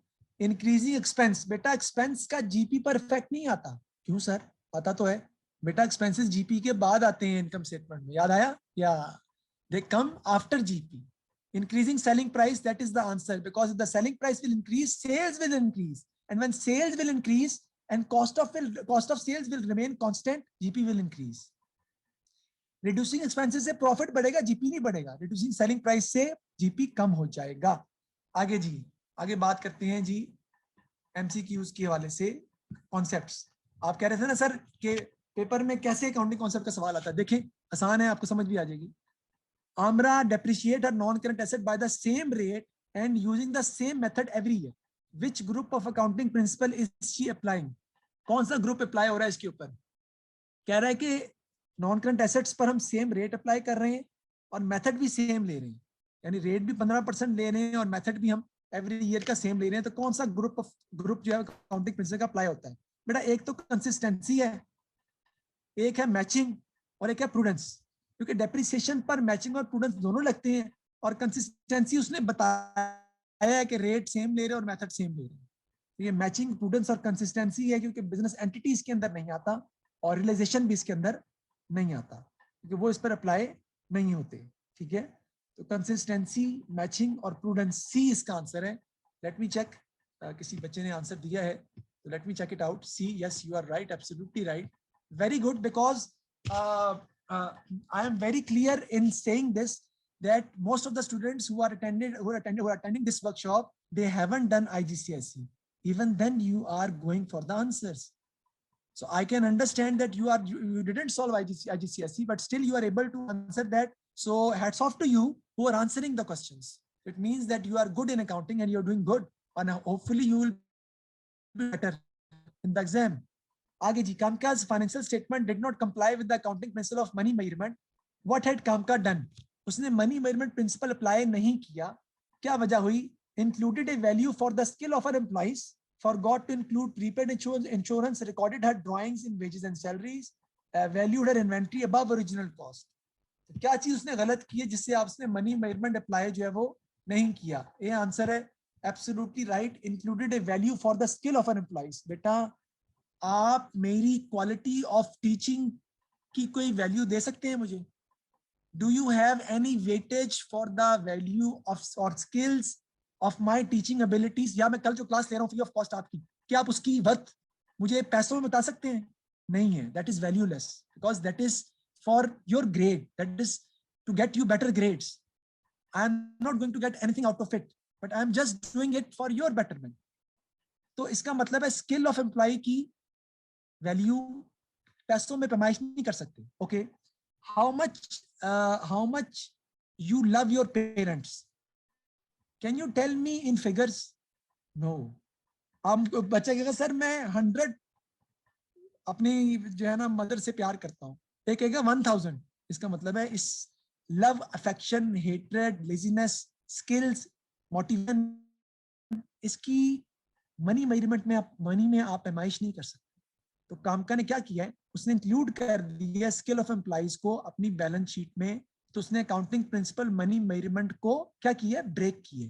उसके साथ कंप्लाई नहीं किया, उसको अडॉप्ट नहीं किया. तो ये इसका आंसर जो है वो गलत है. तो यहाँ पर इसको हम क्लोज करते हैं. Anything you want to ask, you can ask in the chat if you want to ask any concept regarding any topic. But I have already gone through with lots of things. But obviously 2 hours में आप कितना कुछ कर सकते हैं? मैं वही कुछ बता सकता था जो मैंने काफी कुछ चीजें बताई हैं कि पेपर के पॉइंट ऑफ व्यू से ग्रेड थ्रेशोल्ड क्या होगा, पेपर किस तरह का आएगा, किन टॉपिक्स में से कितने एमसीक्यूज आएंगे, कौन से एमसीक्यूज इंपॉर्टेंट हैं, मैंने आपसे डिस्कस किए हैं. पैटी कैश बुक मैंने बता दिया कि आपको करके जाना है हर हाल में. बाकी कोई टॉपिक ऐसा है जिसके बारे में कोई कॉन्सेप्ट है जो पूछना चाहते हैं, you are welcome. I am waiting for your question in the chat. और मैं देख भी लेता हूँ, अगर इसमें कोई और एमसीक्यूज मुश्किल है तो वो भी मैं आपको करवा देता हूँ। कंपनी के 2 करवा देंगे मैंने। जी मैं देख रहा हूँ। पार्टनरशिप की भी 3 एमसीक्यूज और पार्टनरशिप के 2 एमसीक्यूज आएंगे, मैंने बताया। Sir, in order to calculate total income do we need to add retained earnings and general reserve? नहीं बेटा, टोटल इनकम का तो ताल्लुक ही नहीं है रिटेन अर्निंग जनरल रिजर्व से। Retained earning and general reserves, they are the reserves and they come in the equity section, they come in balance sheet, they have nothing to do with total income because total income comes in the income statement, तो वो नहीं आएगा। Sir repeat कर दें कौन से chapter से कितने एमसीक्यूज आएंगे? ओके मैं रिपीट करता हूँ। और कोई सवाल? सर आईजीसीएसई का पेपर मुश्किल है, वो तो मैंने बता दिया मुश्किल है।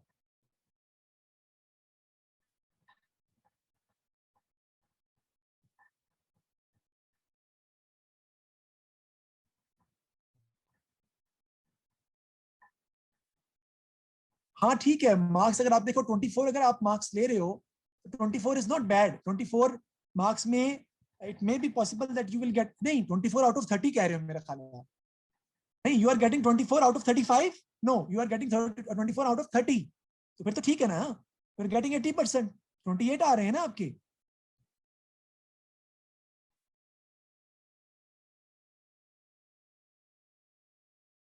अच्छा मैं शेयर करता हूँ स्क्रीन।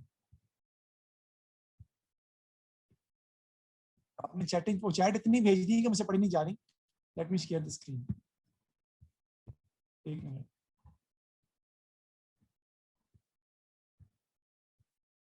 जी इसका आंसर बताएं जी। 19 एमसीक्यूज को आप देखें जरा, मैं इतनी देर चैट आपकी देख लेता हूँ। नंबर आपके पास आगे है ना, तो आप मुझसे डायरेक्ट बात कर सकते हैं, चैट की ऐसी इतनी जरूरत नहीं होगी। आप कंपनी करवा सकते हैं यार, कल आप आ जाओ मेरे पास, मैं बता दूंगा आपको, ठीक है?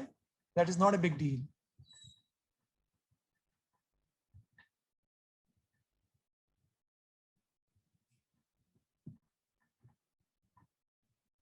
ठीक है जी, कोई क्वेश्चन पूछना तो बताएं मुझे, ताकि मैं फिर जो है वो क्लास खत्म कर सकूं। जी लोकेशन मुझे व्हाट्सएप करो, अब मैं भेज देता हूँ आपको। I hope so that you will be able to handle the paper easily, and inshallah taala I'm expecting that this session will help you out, और इंशाल्लाह ताला मुझे यकीन है कि आप लोग अच्छे पेपर करके आएंगे और आपका पेपर बेहतर तरीके से अटेम्प्ट करेंगे। अच्छा एक दो चीजें जो मैंने और भी आपको बतानी थी कि बेटा पेपर में कंफ्यूज नहीं होना, do the MCQs, take your time, और कंफ्यूज नहीं आना, क्योंकि पेपर कंफ्यूज करने के लिए वो देगा, ठीक है? तो पेपर में आपने कंफ्यूज नहीं करना, अपने आप को रिलैक्स रखना है, ठीक है? और इजी होकर पेपर सॉल्व करना है, ताकि आप लोग जो है वो इजीली पेपर को हैंडल कर सकें। डबल माइंड नहीं होना, रिलैक्स रहना है, और अपने दोस्त की बात नहीं सुननी। अगर आप श्योर हो किसी एमसीक्यूज के बारे में, गो फॉर इट, डू इट। और बाकी सारी चीजें मैंने आपको बता दी है कि अकाउंटिंग में 3-to-1 रूल भी अप्लाई कर सकते हो आप। 5 से 6 MCQs are going to be difficult, okay? 20 MCQs are going to be repeated.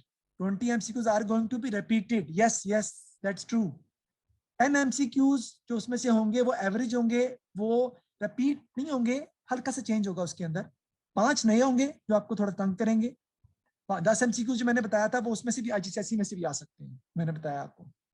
और आईजीसीएसई के पेपर 16 से 19 तक आप कर सकते हैं, इतना कोई डिफिकल्ट काम नहीं है। टोटल MCQs बनेंगे 170, आप कर सकते हैं। एडिक्सल के एमसीक्यूज भी आप कर सकते हैं। एडिक्सल के एमसीक्यूज की साइट है igcse2009.com। एडिक्सल के एमसीक्यूज की साइट है igcse2009.com। 35 एमसीक्यूज आने हैं, मैं बताता हूँ। 35 एमसीक्यूज आने हैं, 19 का आंसर बताता हूँ। Vanita credit customer paid the amount owing in cash after deducting 2% discount for prompt payment, how does this effect Vanita's financial statement? देखें, जब आप वनीता क्रेडिट कस्टमर है आपका, ठीक है ना, और वो आपको पे कर रहा है, ठीक है ना, जब वो अच्छा वो कह रहा है वनीता की फाइनेंशियल स्टेटमेंट में क्या इफेक्ट पड़ेगा, वो ये कह रहे हैं। तो वनीता की फाइनेंशियल स्टेटमेंट में क्रेडिट कस्टमर है, paid the amount owing in cash after deducting 2% discount for prompt payment, तो वो तो डिस्काउंट रिसीव कर रहा है ना, उसकी इनकम है, तो इनकम स्टेटमेंट में इंक्रीज रेवेन्यू हो जाएगा एक तो आपका, और पैसे वो पे करेगा तो decrease current asset. C answer होगा इसका, इंक्रीज रेवेन्यू और डिक्रीज करंट एसेट। सर समझ नहीं आई? सर बिल्कुल समझ, ये देख मेरे भाई, वनीता एंट्री क्या पास करेगा, ट्रेड पेबल, वो पे कर रहा है ना बेटा to bank to discount receive, तो डिस्काउंट रिसीव उसकी इनकम में आ जाएगा और बैंक उसके डिक्रीज कर देगा करंट एसेट। समझ आई बात की? अब करंट लायबिलिटी भी डिक्रीज हो रही है मुझे पता है, लेकिन वो दी नहीं ना वही, उन्होंने इसके बारे में इंफॉर्मेशन ही नहीं दी हुई, तो कैसे करेंगे आप?